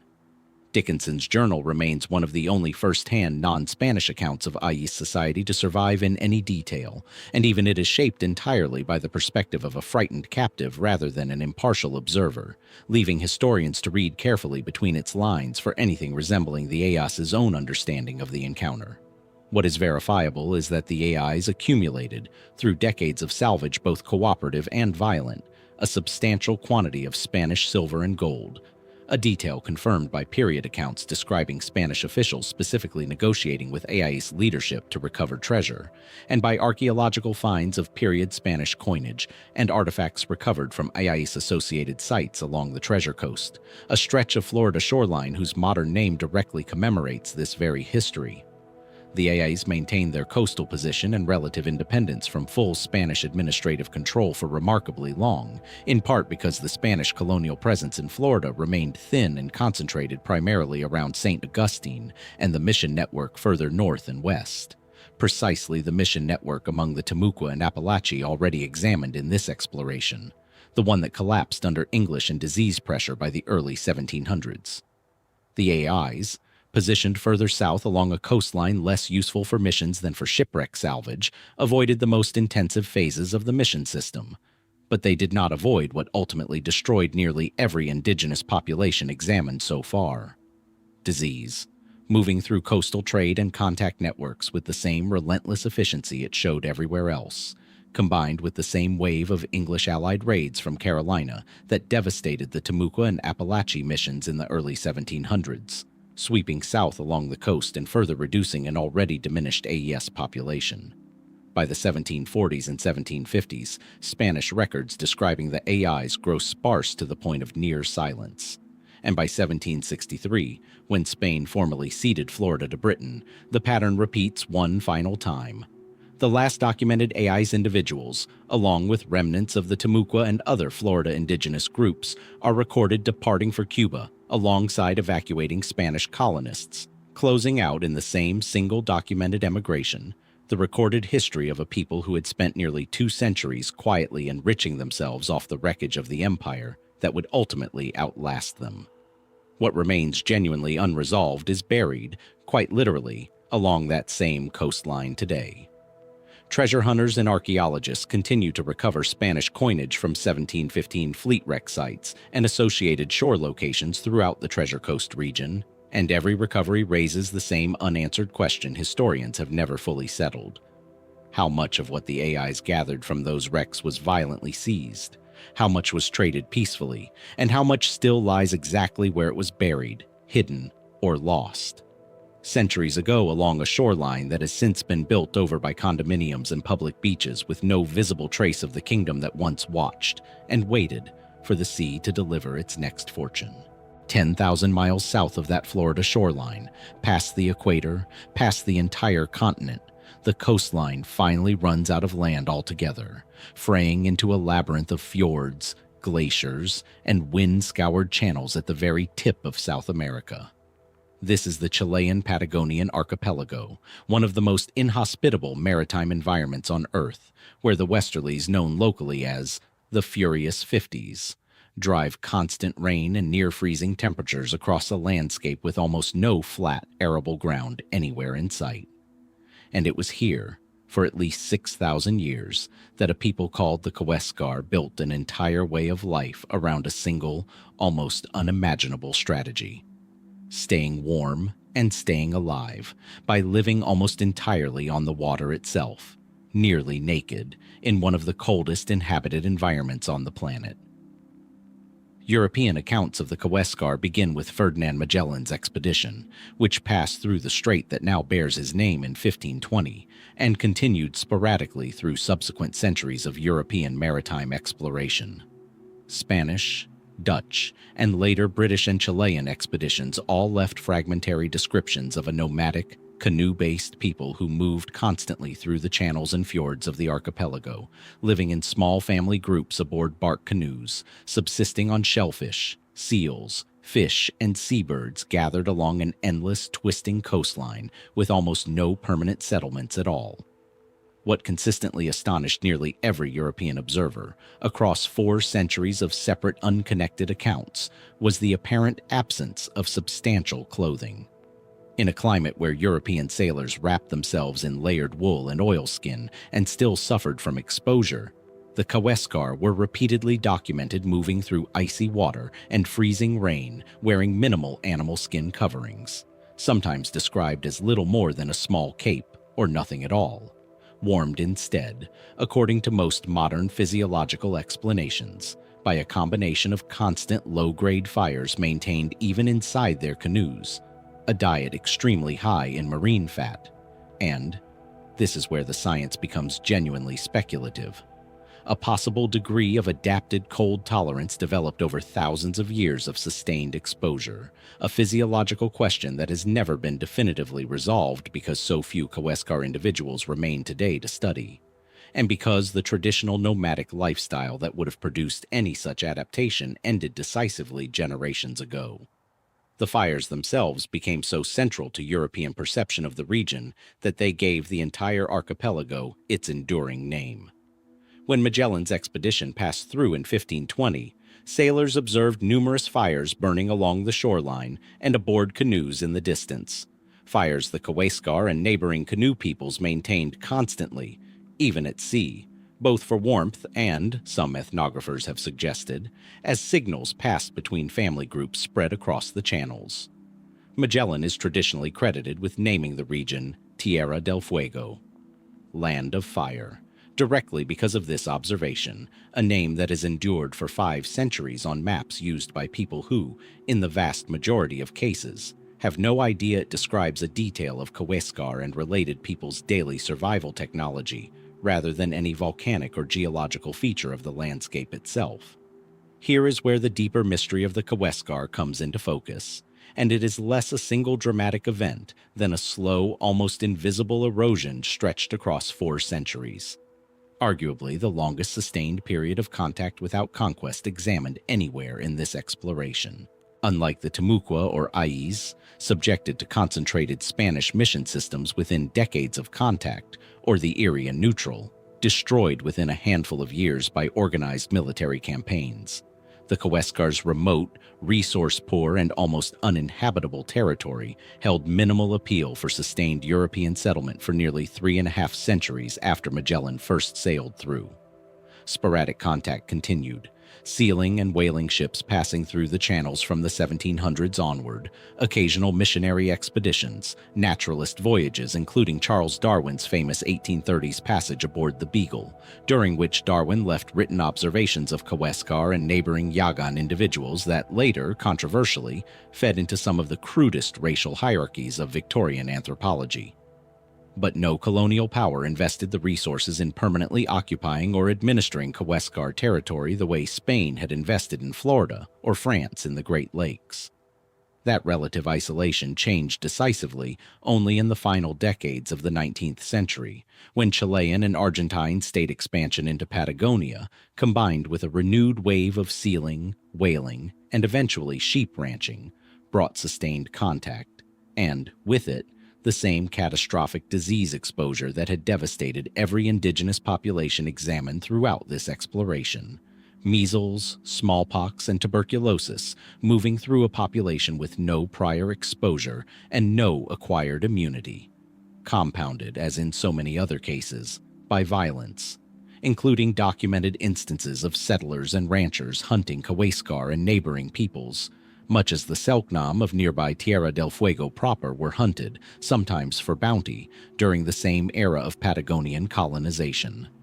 Missionary settlements, established by Anglican and later Chilean Catholic missions beginning in the late 1800s, gathered surviving Kawésqar into fixed settlements, ostensibly for protection, but the concentrated living conditions frequently accelerated disease transmission rather than preventing it. A grim pattern repeated across missionary contact with indigenous peoples throughout the Americas. By the mid-20th century, the traditional nomadic, canoe-based Kawésqar way of life had effectively ended entirely, the population reduced from an estimated several thousand at the time of sustained 19th century contact to a small remnant community. Today, a very small number of Kawésqar descendants remain, concentrated primarily in the town of Puerto Eden on Wellington Island, one of the most remote inhabited settlements in Chile, accessible only by boat or air, where, as of recent linguistic surveys, only a handful of elderly fluent speakers of the Kawésqar language remain. A language that, like Tonkawa and Atakapa before it in this exploration, appears to be a genuine isolate, with no confirmed relationship to any other language family in South America. Its origins, as untraceable as its speakers, are now few. What makes the Kawésqar case genuinely unresolved isn't a single missing massacre record or a contested colonial account, but something closer to a live, ongoing question. How much of the traditional physiological and cultural adaptation that allowed a people to live nearly naked through subantarctic winters for thousands of years can still be recovered, documented, or understood now that the lifestyle producing it has effectively ceased within living memory? Chilean and international researchers have conducted limited linguistic and ethnographic documentation efforts with the remaining Puerto Eden community in recent decades, racing against the same clock that closed over Shanodithit's Beothuk and Ishi's Yahi generations earlier in this exploration. A small, aging population of last fluent speakers, and a body of traditional ecological and physiological knowledge about surviving in one of Earth's harshest inhabited environments that may simply have no one left to pass it on to. The channels and fjords of the archipelago remain as cold, as remote, and as difficult to navigate today as they were when Magellan's sailors first spotted fires burning along their shores 500 years ago. What has changed, irreversibly, is how many people still know how to survive there the way the Kawésqar once did. Off nothing but fire, fat, and 4 centuries of accumulated knowledge about a coastline that offered no forgiveness to anyone who didn't understand it completely.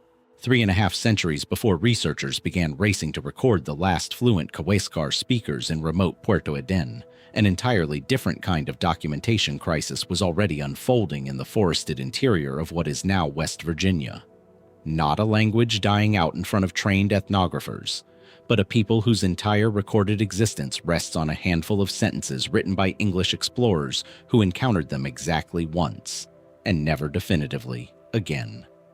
The Moneton appear in the historical record through the 1671 expedition of Thomas Batts and Robert Fallam, English colonial explorers commissioned to push westward from Virginia's Fort Henry in search of a river route to the Pacific, a goal that, like most 17th century English assumptions about the continent's geography, badly underestimated the sheer distance still separating them from any Western Ocean.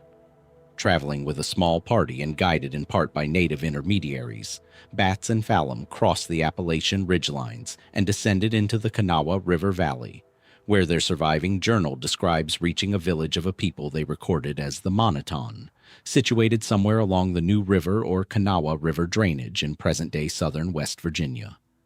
The journal entry is brief, practical, and frustratingly thin on the kind of ethnographic detail later expeditions would sometimes provide, noting the village's location, some description of the surrounding terrain, and passing references to the Moneton's apparent relationship with other regional groups, but almost nothing about their language, their population, their political structure, or their own name for themselves.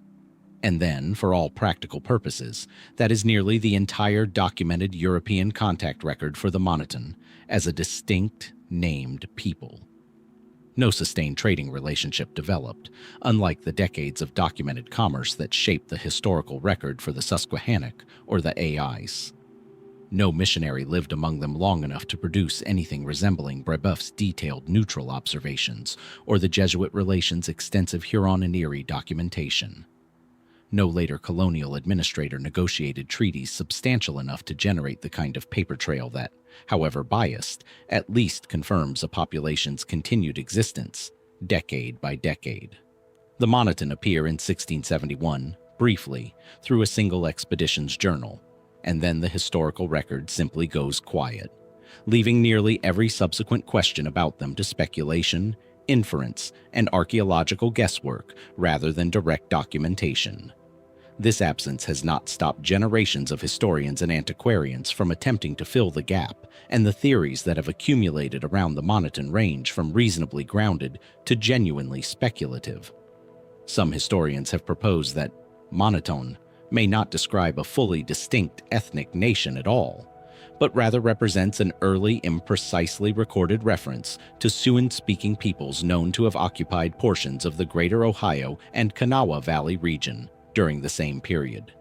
Groups whose names and territorial boundaries shifted considerably across the 17th century as epidemic disease, likely arriving well ahead of sustained direct European contact through existing native trade networks, was already reshaping populations and political alignments throughout the interior Southeast and Mid-Atlantic before English colonists ever recorded direct observations.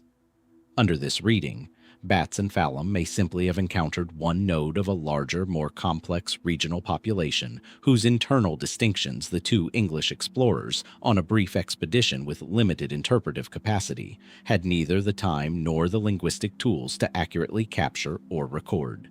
Other researchers have pursued a considerably more speculative line of inquiry, one that connects the Moneton to one of the most persistent and contested threads in North American archaeological folklore: the question of who built the substantial earthwork mounds found throughout the Kanawha Valley, including the Grave Creek Mound and other significant Adena culture and later woodland period earthworks scattered across West Virginia and the broader Ohio Valley.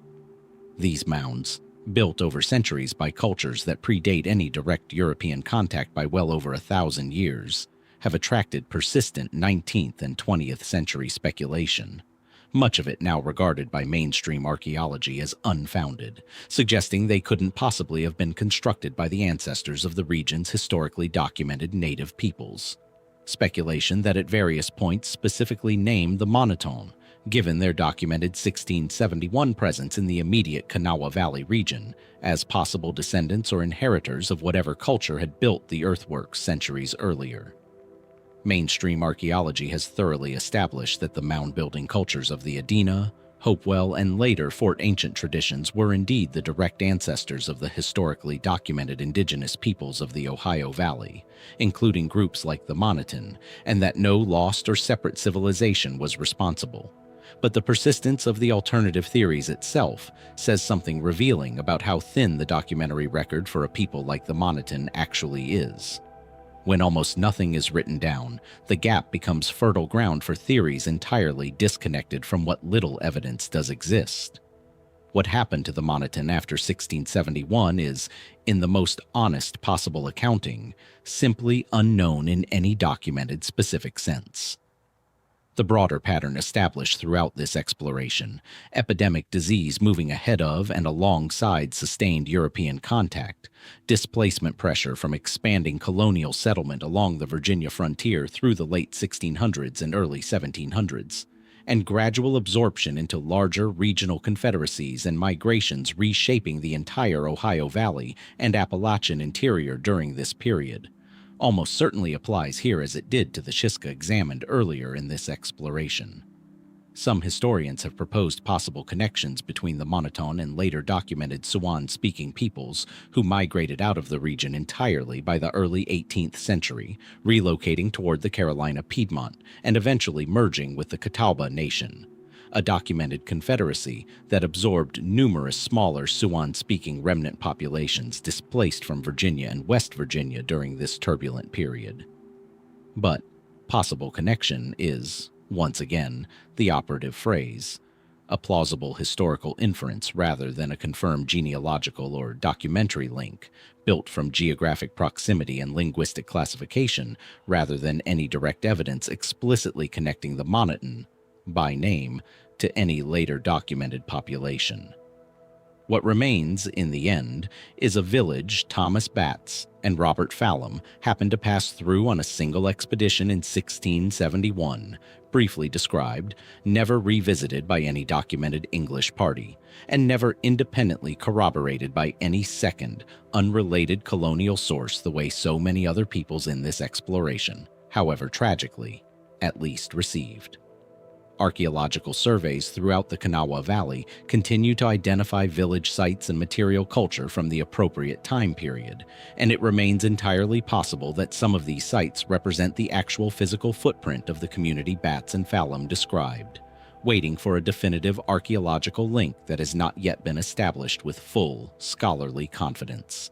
Somewhere in the hills of southern West Virginia, past ridgelines that still look much as they did in 1671, the actual identity, fate, and legacy of the Moneton remains almost entirely unwritten, not erased by any single documented catastrophe, but simply never fully recorded in the first place, a silence so complete that even 4 centuries of subsequent curiosity has found remarkably little to fill it with. South and east now, out of the Appalachian hill country and back to the Atlantic tidewater, to the marshy barrier islands and estuaries stretching along the Georgia and northern Florida coastline, a landscape of salt marsh, live oak, and shifting inlets where a Timucua-speaking chiefdom called the Mocama built a coastal society so thoroughly documented by Spanish missionaries, and so thoroughly erased soon afterward that their story raises an uncomfortable question.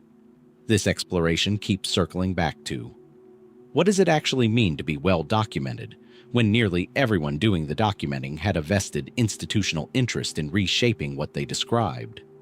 The Mocama occupied the coastal strip running roughly from the mouth of the St. Johns River in northeast Florida northward through the Sea Islands of Georgia, a subgroup within the broader Timucua-speaking cultural and linguistic family already examined earlier in this exploration, but distinct enough in dialect, territory, and historical trajectory to warrant their own designation among the dozens of chiefdoms that made up the wider Timucua world. Unlike many of their inland Timucua relatives, the Mocama built their economy and culture directly around the coastal and estuarine environment, oyster harvesting on a scale substantial enough to leave behind massive shell middens still visible along the Georgia and Florida coast today, some rising well over a dozen feet, accumulated refuse from centuries of continuous habitation and resource use at the same favored sites. Spanish and French explorers in the 1560s, including the same French Huguenot expedition that produced Jacques Lemoyne's Timucua engravings examined earlier in this exploration, made some of the earliest sustained European contact with Mocama communities, describing a hierarchical chiefdom society with hereditary leadership, extensive trade networks along the coast, and villages substantial enough to support the kind of tribute and labor obligations typical of the broader Timucua political system. What sets the Mocama apart most distinctly, however, is the sheer intensity of Spanish missionary engagement with their specific communities beginning in the late 1580s and accelerating through the early 1600s, once Spain had firmly established St. Augustine as its Florida colonial capital in the immediate region. Franciscan missionaries established a chain of missions along Mocama territory: San Pedro de Mocama on Cumberland Island, San Juan del Puerto near the mouth of the St. Johns River, and several others, that became, for a period of several decades, among the most intensively documented native communities anywhere in the early Spanish colonial Southeast. Franciscan friars, motivated by genuine evangelical urgency and considerable institutional pressure from the Spanish crown to demonstrate successful conversion in the Florida colony, produced catechisms, confessional manuals, and religious instructional texts translated directly into the Mocama dialect of Timucua, most notably through the work of Francisco Pareja, a Franciscan friar who spent decades among the Mocama and produced, beginning in 1612, the first published grammar and set of religious texts in any native North American language. A genuinely remarkable linguistic achievement that preserved more written Timucua vocabulary and grammatical structure than survives for almost any other southeastern indigenous language from this period, Mocama included. And this is precisely where the deeper unease in the Mocama story begins to surface, because Pareja's texts, extraordinary as they are as a linguistic resource, were never intended as neutral ethnographic documentation. They were tools of conversion, designed specifically to reshape Mocama spiritual life, family structure, and daily practice around Catholic doctrine, and the confessional manual in particular, which survives in unusual detail, offers a strange indirect window into traditional Mocama practices precisely through the specific sins Franciscan friars instructed converts to confess and renounce. References to traditional healing practices, to specific marriage and kinship customs the church considered irregular, to ceremonial practices tied to agriculture, hunting, and the natural world that Pareja's texts treat as superstition requiring active suppression. Historians studying these documents today face a genuinely difficult interpretive challenge. The richest surviving written record of Mocama daily life and belief exists almost entirely in the form of a list of practices Spanish missionaries were actively working to eliminate, described in enough detail to demonstrate they existed, but filtered so completely through a hostile institutional lens that reconstructing what those practices actually meant to the Mocama themselves, in their own terms, remains an exercise in careful, uncertain inference, rather than direct access to an internal Mocama perspective. The demographic collapse that followed the mission period repeats, with grim familiarity, the pattern established across nearly every coastal Florida people examined in this exploration.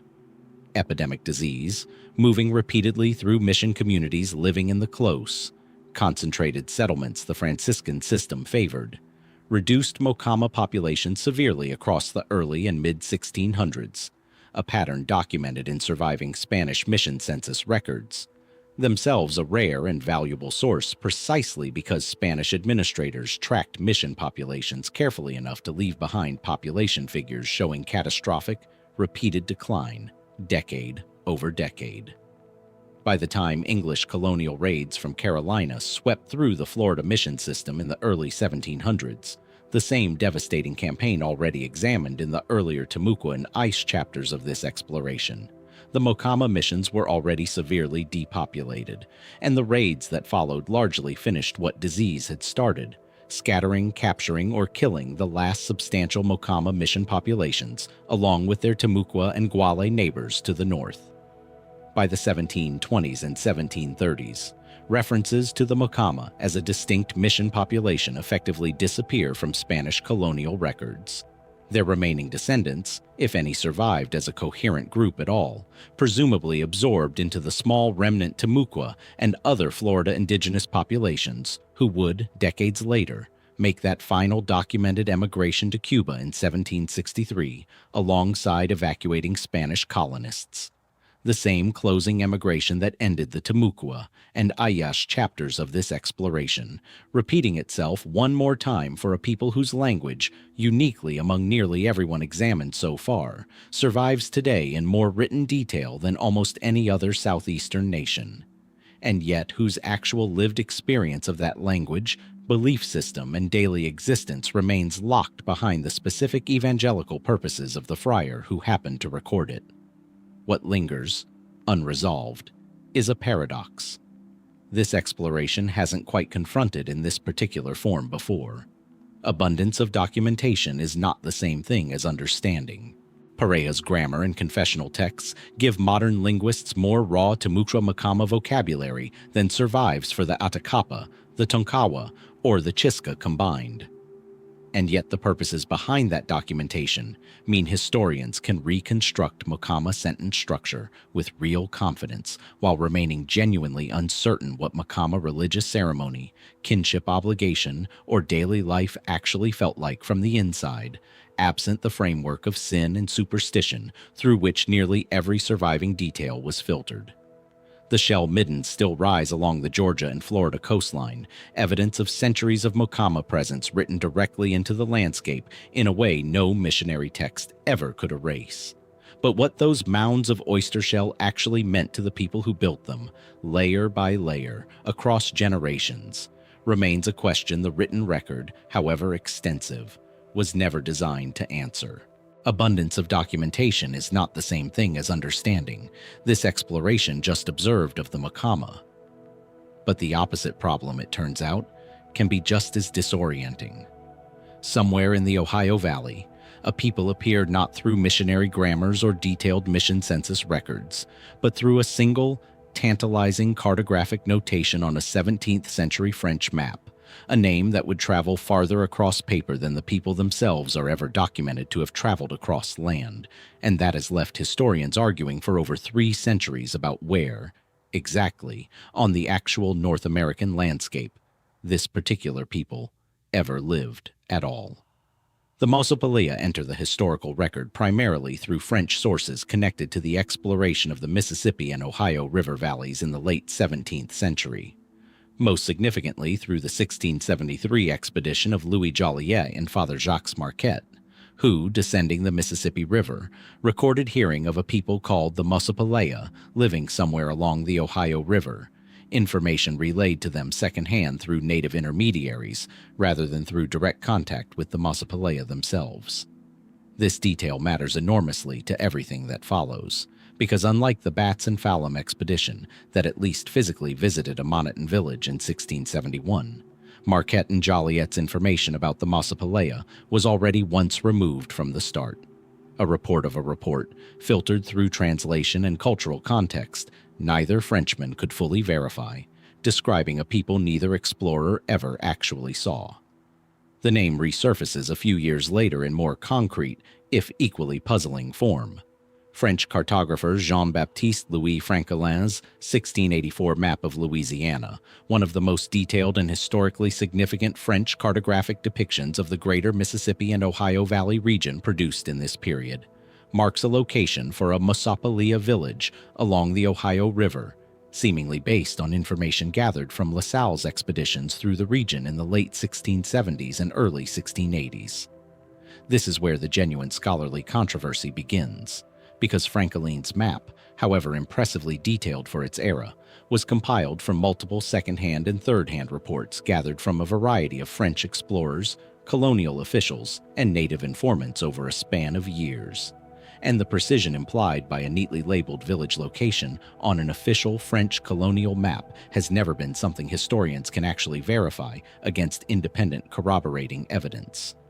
Was the Mosopelea village Franqueland depicted an accurate representation of a real, stable settlement his informants had genuinely visited or reliably heard about? Or does it represent an imprecise, possibly outdated snapshot of a population already displaced by the time the map was finalized and published? A common problem throughout 17th century French Louisiana cartography, in which population movements often outpaced the multi-year process of gathering, compiling, and formally publishing colonial maps. Adding to the confusion, some later ethnohistorians and linguists have proposed that Mosopelea may not represent an entirely independent, previously unknown people at all, but rather an alternate French rendering of a name connected to the Ofo, a small Siouan-speaking nation later documented much further south, along the lower Mississippi and Yazoo River regions in present-day Mississippi and Louisiana by the early 1700s. This proposed connection rests primarily on linguistic analysis of the limited Ofo vocabulary eventually recorded by later ethnographers, compared against fragmentary contextual clues in the French sources describing Mosopelea territory and regional relationships, rather than on any direct documentary link explicitly connecting the two names. If the connection is accurate, it would mean the Mosopelea documented along the Ohio River in the 1670s and 1680s, and the Ofo documented hundreds of miles south along the Yazoo River decades later, represent a single people who underwent a substantial, poorly documented migration sometime in the intervening years. Plausible, given the broader pattern of population displacement rippling across the eastern interior during this exact period, as the same Beaver Wars violence already examined extensively throughout this exploration pushed Haudenosaunee military campaigns deep into the Ohio Valley, scattering Erie, Shawnee, and numerous smaller, less thoroughly documented Ohio Valley peoples in multiple directions throughout the 1670s and 1680s. That displacement context matters considerably, because if the Mosopelea were indeed driven out of their original Ohio Valley territory by expanding Haudenosaunee military pressure during exactly this period, the same pressure that, as this exploration has already traced in detail, dismantled the Erie by the mid-1650s and would go on to destroy the Susquehannock by 1675 and the Neutral by 1651. A southward migration toward the lower Mississippi and Yazoo region would fit a documented regional pattern rather than standing as an isolated anomaly. Several other small Ohio Valley and interior populations are known, with varying degrees of documentary confidence, to have undertaken comparable long-distance migrations during this same turbulent decade, seeking distance and protection from Haudenosaunee military campaigns that, fueled by Dutch and later English firearms, had by the 1670s expanded their operational reach across an extraordinary swath of the eastern interior. Under this reading, the Mosopelea's apparent disappearance from the Ohio Valley by the time later French expeditions passed through the region wouldn't represent extinction at all, but rather survival through relocation, a population that essentially renamed itself, or was renamed by outside observers encountering it in an entirely new location decades later, obscuring what might otherwise have been a traceable, continuous historical thread.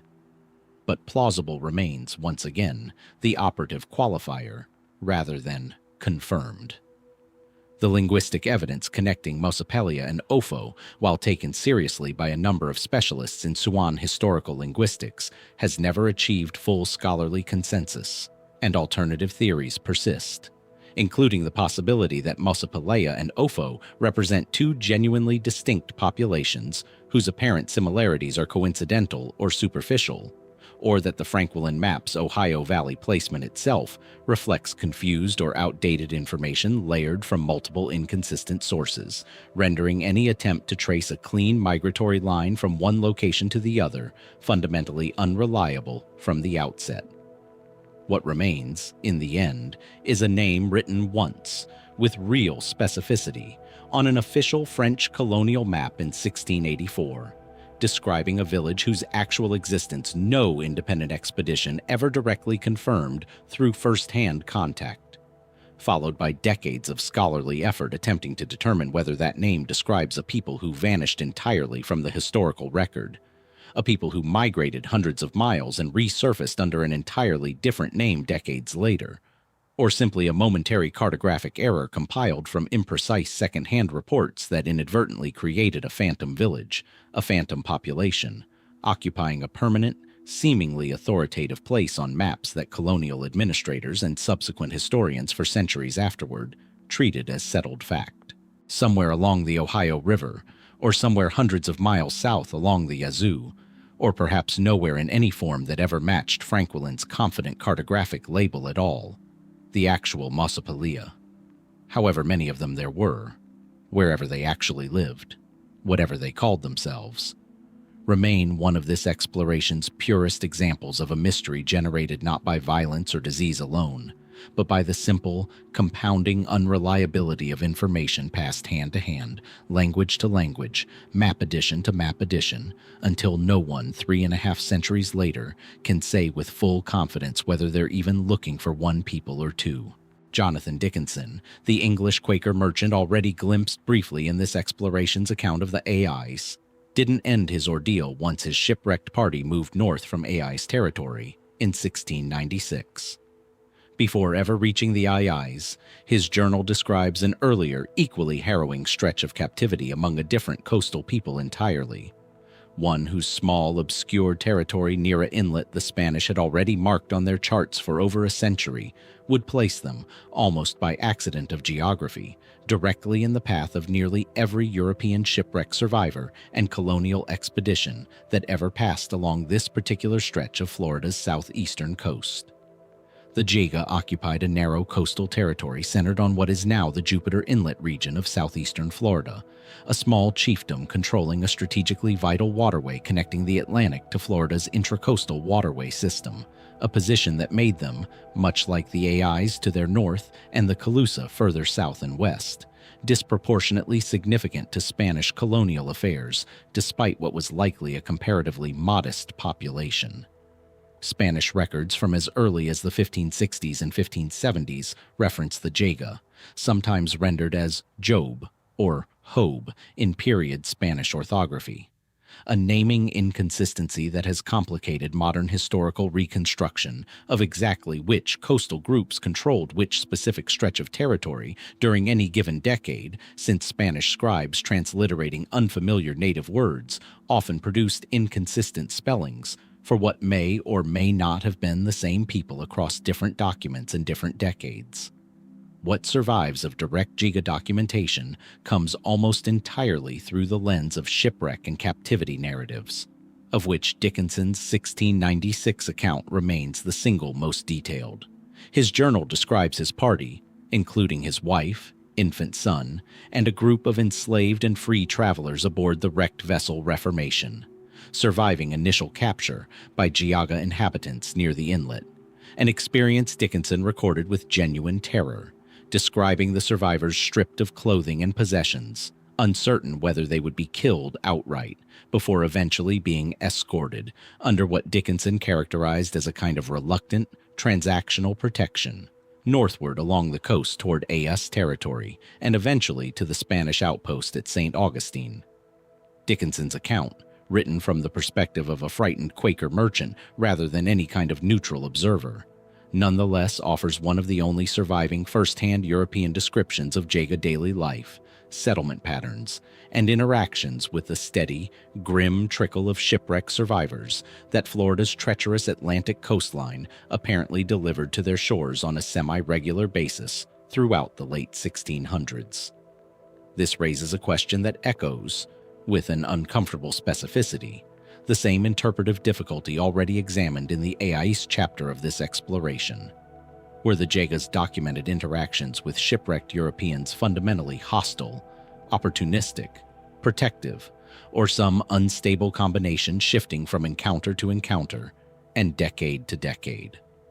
Dickinson's account describes genuine violence and threat in the earliest hours of his captivity, but also documents Jiaga leadership ultimately choosing to facilitate his party's survival and northward passage rather than eliminating them outright, a decision some historians have read as calculated diplomatic pragmatism, given the Jiaga's small size and comparatively limited military capacity relative to Spanish colonial power concentrated at St. Augustine, and others have read as evidence of a more straightforward, if selectively applied, cultural practice of conditional hospitality toward outsiders who pose no immediate threat once disarmed and dependent.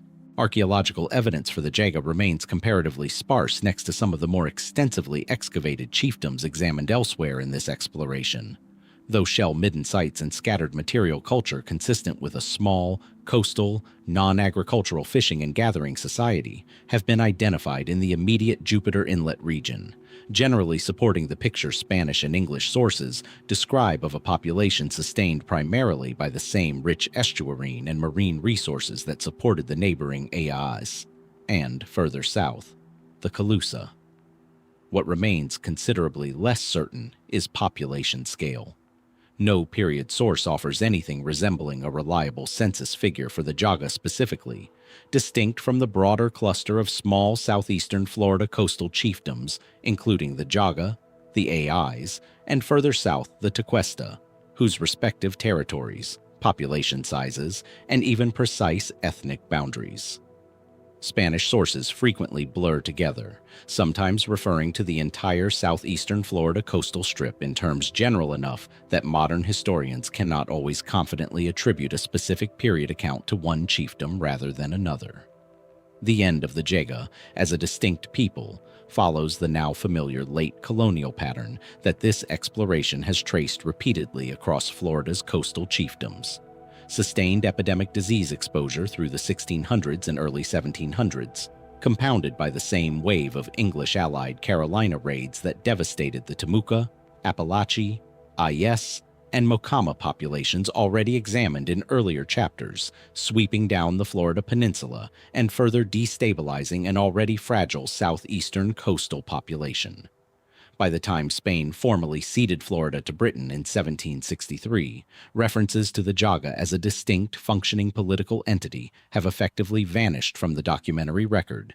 Their remaining descendants, if any organized community persisted at all by that point, presumably folded into the broader final wave of Florida indigenous emigration to Cuba that closed out so many chapters of this exploration in that same fateful year. What lingers, unresolved, is a question this exploration has now circled multiple times without ever fully resolving. How much of what we know about small, ephemeral coastal chiefdoms like the Jiaga is genuinely specific to them, and how much is an artifact of Spanish administrative convenience, in which distinct peoples occupying adjacent similar territories were folded together under loosely applied regional labels precisely because no colonial power ever invested the sustained attention required to document each one individually and accurately. Jonathan Dickinson's journal remains, even now, more than 3 centuries later, one of the primary windows historians have into Jiaga daily existence. A document written by a man who spent, at most, a matter of days in genuine contact with them, terrified for his life, before moving on to the next chiefdom along a coastline that delivered him, by his own account, from one uncertain captivity into another. Jupiter Inlet still cuts through the same stretch of Florida coastline today, developed now with marinas and waterfront homes where a small, resourceful coastal people once controlled passage between ocean and lagoon, watching, as the Ais did further north, for whatever the Atlantic might next wash onto their particular stretch of an unforgiving shore. Away from Florida's Atlantic shore now, inland and west, across the peninsula, across the Gulf, and up the great river that drains half a continent, to the lower Mississippi Valley, where the Koroa occupied a position that would place them, across roughly a century of documented contact, in the middle of some of the bloodiest colonial conflict the French Empire in North America ever recorded. The Koroa appear in French colonial records beginning in the late 1600s and early 1700s. Associated primarily with territory along the lower Mississippi and Yazoo River regions in present-day Mississippi and Louisiana. The same general river system, notably where the previous chapter's Ofo were eventually documented, placing the Koroa within a dense cluster of small, linguistically and politically distinct nations occupying the Yazoo Basin during this period, including the Yazoo, the Tunica, and several other groups whose overlapping territories and shifting alliances French colonial administrators struggled across decades of documentation to keep straight. French Jesuit and colonial accounts describe the Koroa as a settled agricultural society organized into villages along the river, engaged in the kind of maize cultivation typical of lower Mississippi Valley peoples, and drawn, like nearly every regional nation during this period, into the expanding and increasingly volatile French colonial trade and political system centered on the growing settlement of New Orleans, founded in 1718, and the earlier French posts established along the Mississippi and its tributaries beginning in the 1690s and early 1700s. What distinguishes the Koroa's documented history most sharply from many of the smaller, thinly recorded peoples examined elsewhere in this exploration is their direct, extensively chronicled involvement in the Natchez Wars, the series of escalating conflicts between the French colonial government and the Natchez Nation that culminated in the devastating Natchez Uprising of November 1729, in which Natchez warriors, in a coordinated surprise attack, killed several hundred French colonists at Fort Rosalie in a single day, one of the most significant and thoroughly documented instances of indigenous resistance against French colonial expansion anywhere in North America. French colonial records explicitly identify the Koroa as active allies of the Natchez in this uprising, participating directly in the attack on French settlements, a level of documented military involvement considerably more specific and detailed than the vague second-hand references that characterize so much of what survives about the Mosopelea, the Chisca, or the Moneton examined earlier in this exploration. That specificity, however, cuts in a genuinely dark direction, because French retaliation against the Natchez Uprising was swift, sustained, and explicitly punitive, extending deliberately to the Natchez's documented allies, the Koroa included. French colonial forces, over the course of 1730 through 1731, launched sustained military campaigns aimed not merely at defeating Natchez resistance, but at effectively annihilating the Natchez as an independent political and territorial entity, campaigns that killed substantial numbers of Natchez warriors and civilians outright, sold hundreds of captured Natchez survivors into slavery in the Caribbean, and scattered the surviving remnant population among refugee communities offered by other regional nations, including the Chickasaw and later the Cherokee and Creek. The Koroa, as documented allies who had participated directly in the initial 1729 uprising, appear to have suffered comparably severe consequences during this same French punitive campaign, though the documentary record specifically tracking Koroa casualties, displacement, and survivors proves considerably thinner than the more extensively chronicled fate of the Natchez themselves, whose larger population and greater regional significance to French colonial administrators generated a correspondingly larger paper trail. This creates a genuinely strange historiographical asymmetry at the center of the Koroa's story. We know, with real documentary confidence, what the Koroa did in November 1729 and in the years of rising tension preceding it, because French colonial administrators had every institutional reason to carefully record acts of Allied indigenous resistance against their own colonial project.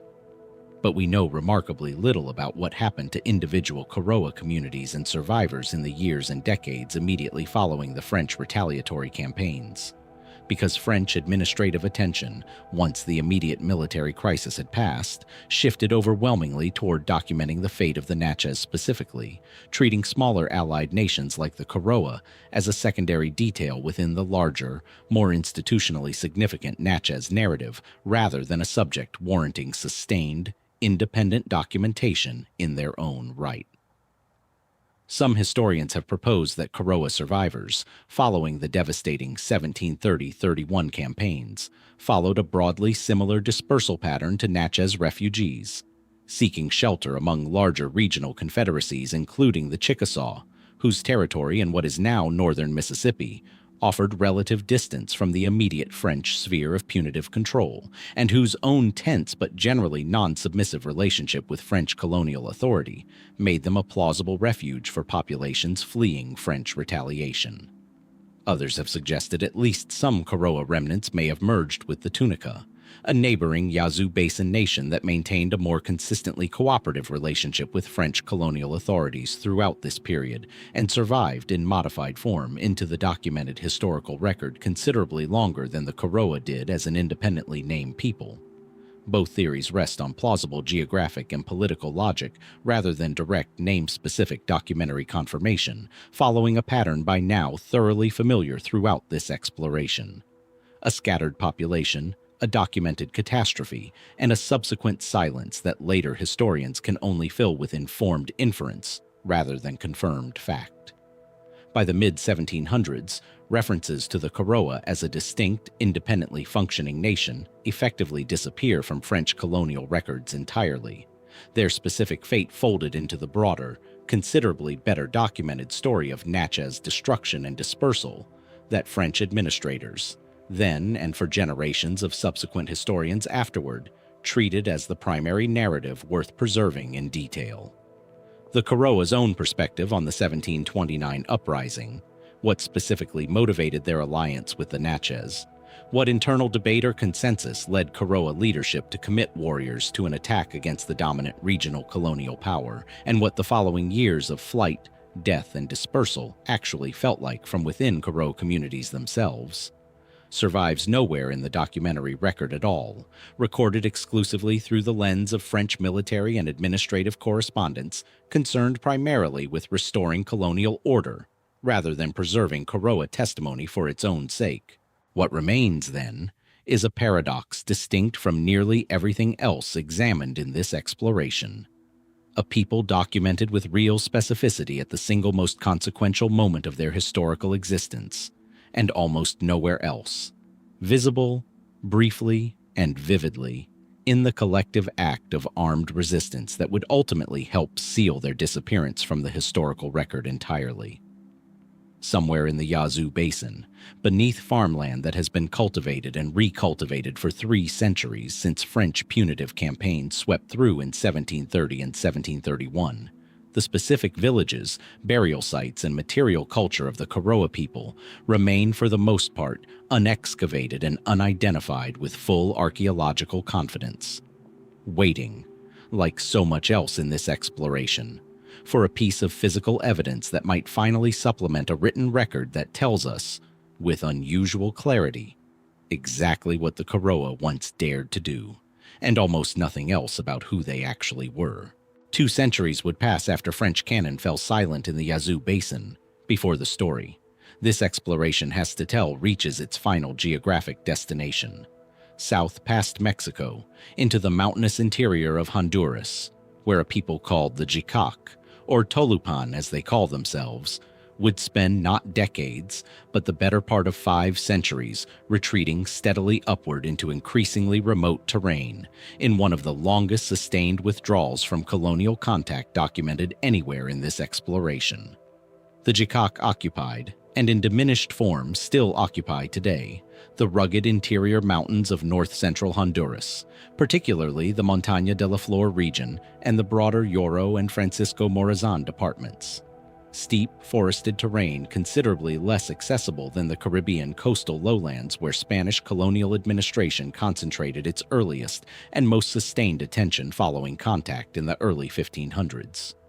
Linguistically, the Jicaque language, known as Tol, stands as another isolate in this exploration's long recurring pattern of untraceable tongues. Unrelated to the Mayan languages spoken throughout much of the surrounding region, unrelated to the Misumalpan languages of Nicaragua's Caribbean coast, its origins and distant relatives, if any ever existed, lost to a depth of time no comparative linguistic method has yet been able to recover with confidence. Spanish colonial contact with the Jicaque began in earnest during the 1500s, as Spain worked to consolidate control over Honduras following the initial conquest period, and early colonial accounts describe the Jicaque, along with several neighboring indigenous groups, engaged in sustained, often violent resistance against Spanish missionary and administrative efforts to relocate them into concentrated settlements. the same reduction system Spain employed across much of Mesoamerica and South America, designed to consolidate scattered indigenous populations into centralized towns where colonial administrators and missionaries could more effectively control labor, collect tribute, and enforce religious conversion.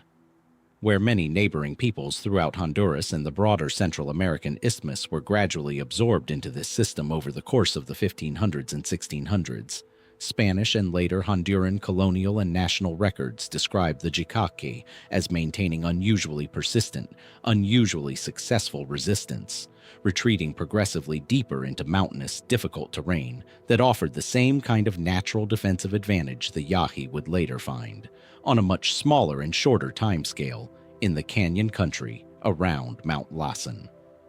This pattern, retreat rather than confrontation, concealment rather than open resistance, isolation sustained not for decades but across multiple centuries, is what makes the Jicaque case genuinely distinct within this exploration's broader survey.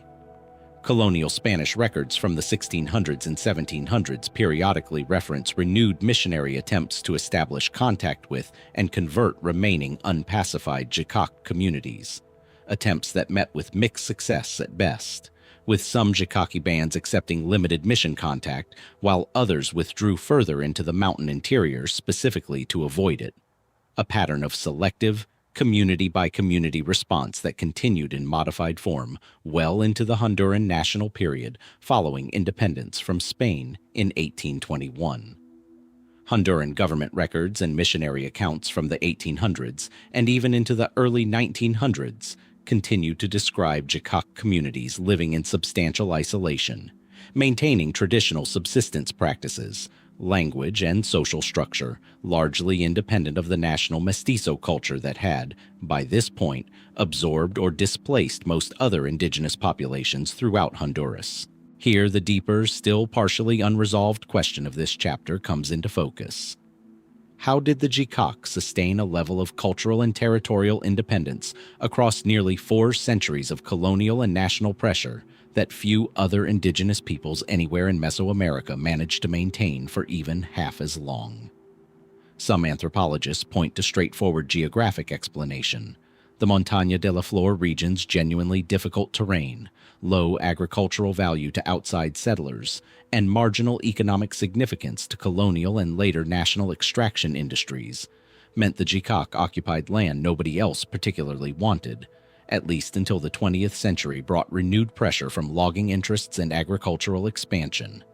Others have suggested the explanation runs deeper than simple geographic isolation, pointing to specific documented Jicaque cultural practices around secrecy and selective external engagement, a documented historical pattern of Jicaque communities permitting limited economic exchange with outside mestizo populations, while deliberately restricting outsider access to interior villages, religious practice, and detailed knowledge of community social structure, a strategy some ethnographers have characterized as a form of calculated, sustained cultural self-protection rather than passive geographic accident. That strategy, whatever combination of terrain and deliberate practice actually sustained it, began to erode significantly only in the 20th century, as Honduran national development, logging concessions, and agricultural colonization projects increasingly penetrated even the most remote regions of the country's mountainous interior. Jicaque communities in the Montaña de la Flor and surrounding regions faced escalating pressure across the 1900s from land encroachment, resource extraction, and the same combination of disease exposure and cultural assimilation pressure that had, in various forms across the preceding 4 centuries, gradually reduced nearly every indigenous population examined throughout this entire exploration. Population figures for the Jicaque today, while considerably better documented than for almost any group examined in this exploration, given ongoing 20th and 21st century ethnographic and governmental census work, remain a matter of some debate, with estimates for the Tulupan population in Honduras today ranging from several thousand to over 20,000, depending on the source, methodology, and specific definition of Jicaque identity and community membership applied. What makes the Jicaque story a genuinely fitting note on which to close this particular thread of exploration is the way it inverts nearly every pattern this survey has traced across dozens of vanished, absorbed, and scattered peoples. Not a nation destroyed within a single documented campaign like the Erie or Neutral. Not a language preserved only in the final testimony of one dying speaker like Shanodithid or Ishi, but a people who, through some combination of geographic fortune, sustained deliberate resistance and a terrain simply too difficult for colonial and national power to fully penetrate, managed to hold a version of continuous, unbroken cultural existence across nearly 5 centuries of pressure that erased so many of the peoples examined throughout this entire survey. And yet even this partial success carries its own unresolved question, one that echoes uncomfortably against every earlier chapter in this exploration. As 20th and 21st century development finally reaches deep enough into the Honduran mountain interior to threaten what 4 centuries of colonial pressure never fully dislodged, will the Jicaque's centuries-long strategy of selective isolation and cultural self-protection prove sustainable against pressures far more comprehensive, far more economically relentless, than anything Spanish missionaries or Honduran colonial administrators ever managed to bring to bear against them? The mountains of Montaña de la Flor remain remote today, but remoteness, as this exploration has shown again and again across 4 centuries and 2 continents, has never been a permanent guarantee of anything. Ishi, the man this exploration met many chapters ago walking out of the Deer Creek Canyons in 1911, was not simply Yahi in some standalone sense. The Yahi were themselves the southernmost and ultimately final surviving branch of a larger linguistic and cultural family called the Yana, whose full territory once stretched considerably further north than the small canyon refuge where Ishi's family spent their last 4 decades in hiding. To understand what happened to the Yahi in isolation, this exploration now needs to widen its lens to the broader Yana world they came from. Because the Yahi story, remarkable as it is, was in fact the least catastrophic chapter within a still larger, still darker regional history. The Yana occupied a substantial stretch of territory in the foothills and river drainages east of the Sacramento Valley in Northern California, encompassing 4 historically recognized dialect groups or subdivisions: the Northern, Central, and Southern Yana, along with the Yahi as the southernmost branch, spread across the watersheds of Antelope, Mill, and Deer Creek, and reaching up toward the slopes of Mount Lassen. Linguists classify Yana as another isolate, related to no confirmed language family anywhere else in California or North America, a now familiar pattern in this exploration survey of vanished tongues, though Yana's 4 dialects were themselves distinct enough from one another that some 20th century linguists have debated whether they represent dialects of a single language at all, or a small, closely related family of separate languages that happen to share a common ancestral root, deep enough in time to obscure exactly how many originally distinct linguistic communities the term Yana ultimately compresses into one convenient label. Before sustained American contact, ethnographic reconstruction based on later interviews with survivors suggests the total Yana population across all 4 dialect divisions may have numbered somewhere between 1,500 and 3,000 individuals, organized into small autonomous villages along the region's river drainages, subsisting on acorns, salmon, and deer, in a pattern broadly similar to the Yahi economy examined earlier in this exploration, but spread across a considerably larger and more populous territory than the isolated southern refuge Ishi's family would eventually retreat into. What happened to the northern and central Yana branches during the California Gold Rush era was, if anything, faster and more thoroughly documented in its brutality than what befell the Yahi specifically. Beginning in the early 1850s, as American settlers, ranchers, and miners poured into the region following the 1849 gold rush, a sustained campaign of organized violence against Yana communities unfolded across barely more than a decade, driven by the same combination of territorial displacement, resource competition, and explicit state-sanctioned extermination policy that devastated the Yahi to their south.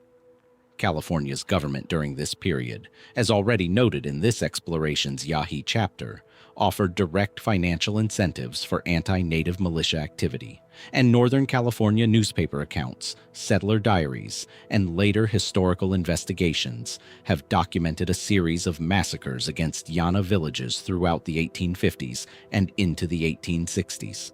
Organized attacks that, cumulatively, reduced the northern, central, and southern Yana populations at a rate matching or exceeding the destruction later documented among the Yahi specifically. By most scholarly estimates, the combined Yana population, numbering well over 1,000 at the time of sustained American contact in 1850, had been reduced to fewer than 100 surviving individuals across all dialect divisions by the mid-1860s. A demographic collapse of well over 90% within scarcely 15 years, achieved not through epidemic disease primarily, though disease certainly contributed, but through direct, organized, and repeatedly documented campaigns of killing. Some historians studying this specific episode have characterized the anti-Yana campaigns of the 1850s and 1860s as among the most concentrated and thoroughly evidenced episodes of genocidal violence against any single indigenous linguistic group anywhere in North American history, a characterization resting on the unusual density of surviving contemporary settler accounts, militia records, and newspaper reporting that, however filtered through the perspective of the perpetrators themselves, nonetheless documents the scale and deliberate nature of the violence with a specificity that many earlier chapters in this exploration simply lack. And yet, even amid this unusually well-documented catastrophe, genuine uncertainty persists regarding the fate of the northern and central Yana specifically. Unlike the Yahi, whose final survivor's story this exploration has already traced in detail through Ishi's eventual emergence in 1911, no comparably documented last survivor narrative exists for the northern or central Yana branches. Some individuals from these northern and central dialect groups are known to have survived into the early 20th century, and the linguist Edward Sapir, working in the 1900s and 1910s, managed to document substantial vocabulary, grammar, and oral tradition from a small number of surviving Central Yana speakers, most notably a woman named Betty Brown, whose testimony forms much of what modern linguists know about Central Yana specifically, distinct from Ishi's later, more extensively documented contribution to preserving Yahi. But whether any complete Northern Yana community persisted with continuous cultural transmission beyond the massacres of the 1850s and 1860s, or whether the Northern dialect specifically was effectively extinguished during that initial wave of violence, with only scattered individual survivors absorbed into neighboring communities, remains a question the surviving documentary and linguistic record cannot answer with full confidence. This leaves the Yana as a whole occupying a genuinely unusual position within this exploration. A people whose destruction is, in aggregate, among the most thoroughly documented acts of organized violence examined across this entire survey, and yet whose specific internal outcome, which dialect communities persisted longest, how individual survivors from each of the four branches eventually connected or failed to connect with one another during the desperate decades following the initial massacres, and what became of the majority of individuals who simply stopped appearing in any settler, missionary, or later ethnographic record at all, remains only partially reconstructed, pieced together from the scattered testimony of a handful of final speakers like Betty Brown, and, later and more famously, Ishi himself. What the Yana case leaves this exploration with, in the end, is a sobering recalibration of a question raised repeatedly across dozens of earlier chapters. Documentation and understanding are not the same thing, as the Mocama chapter observed, but neither, it turns out, are documentation and mercy. Few peoples examined in this survey left behind a clearer paper trail describing exactly what was done to them, by whom, and when, and few people's inner experience of that destruction, the individual choices, losses, and quiet survivals of the hundreds of Yana men, women, and children who simply never became a Betty Brown or an Ishi, remain quite so thoroughly unrecovered. The creek drainages below Mount Lassen still carry water down from the same mountain slopes the Yana once called home, indifferent now as they were then to how completely a documented catastrophe can still leave its actual human texture almost entirely in the dark.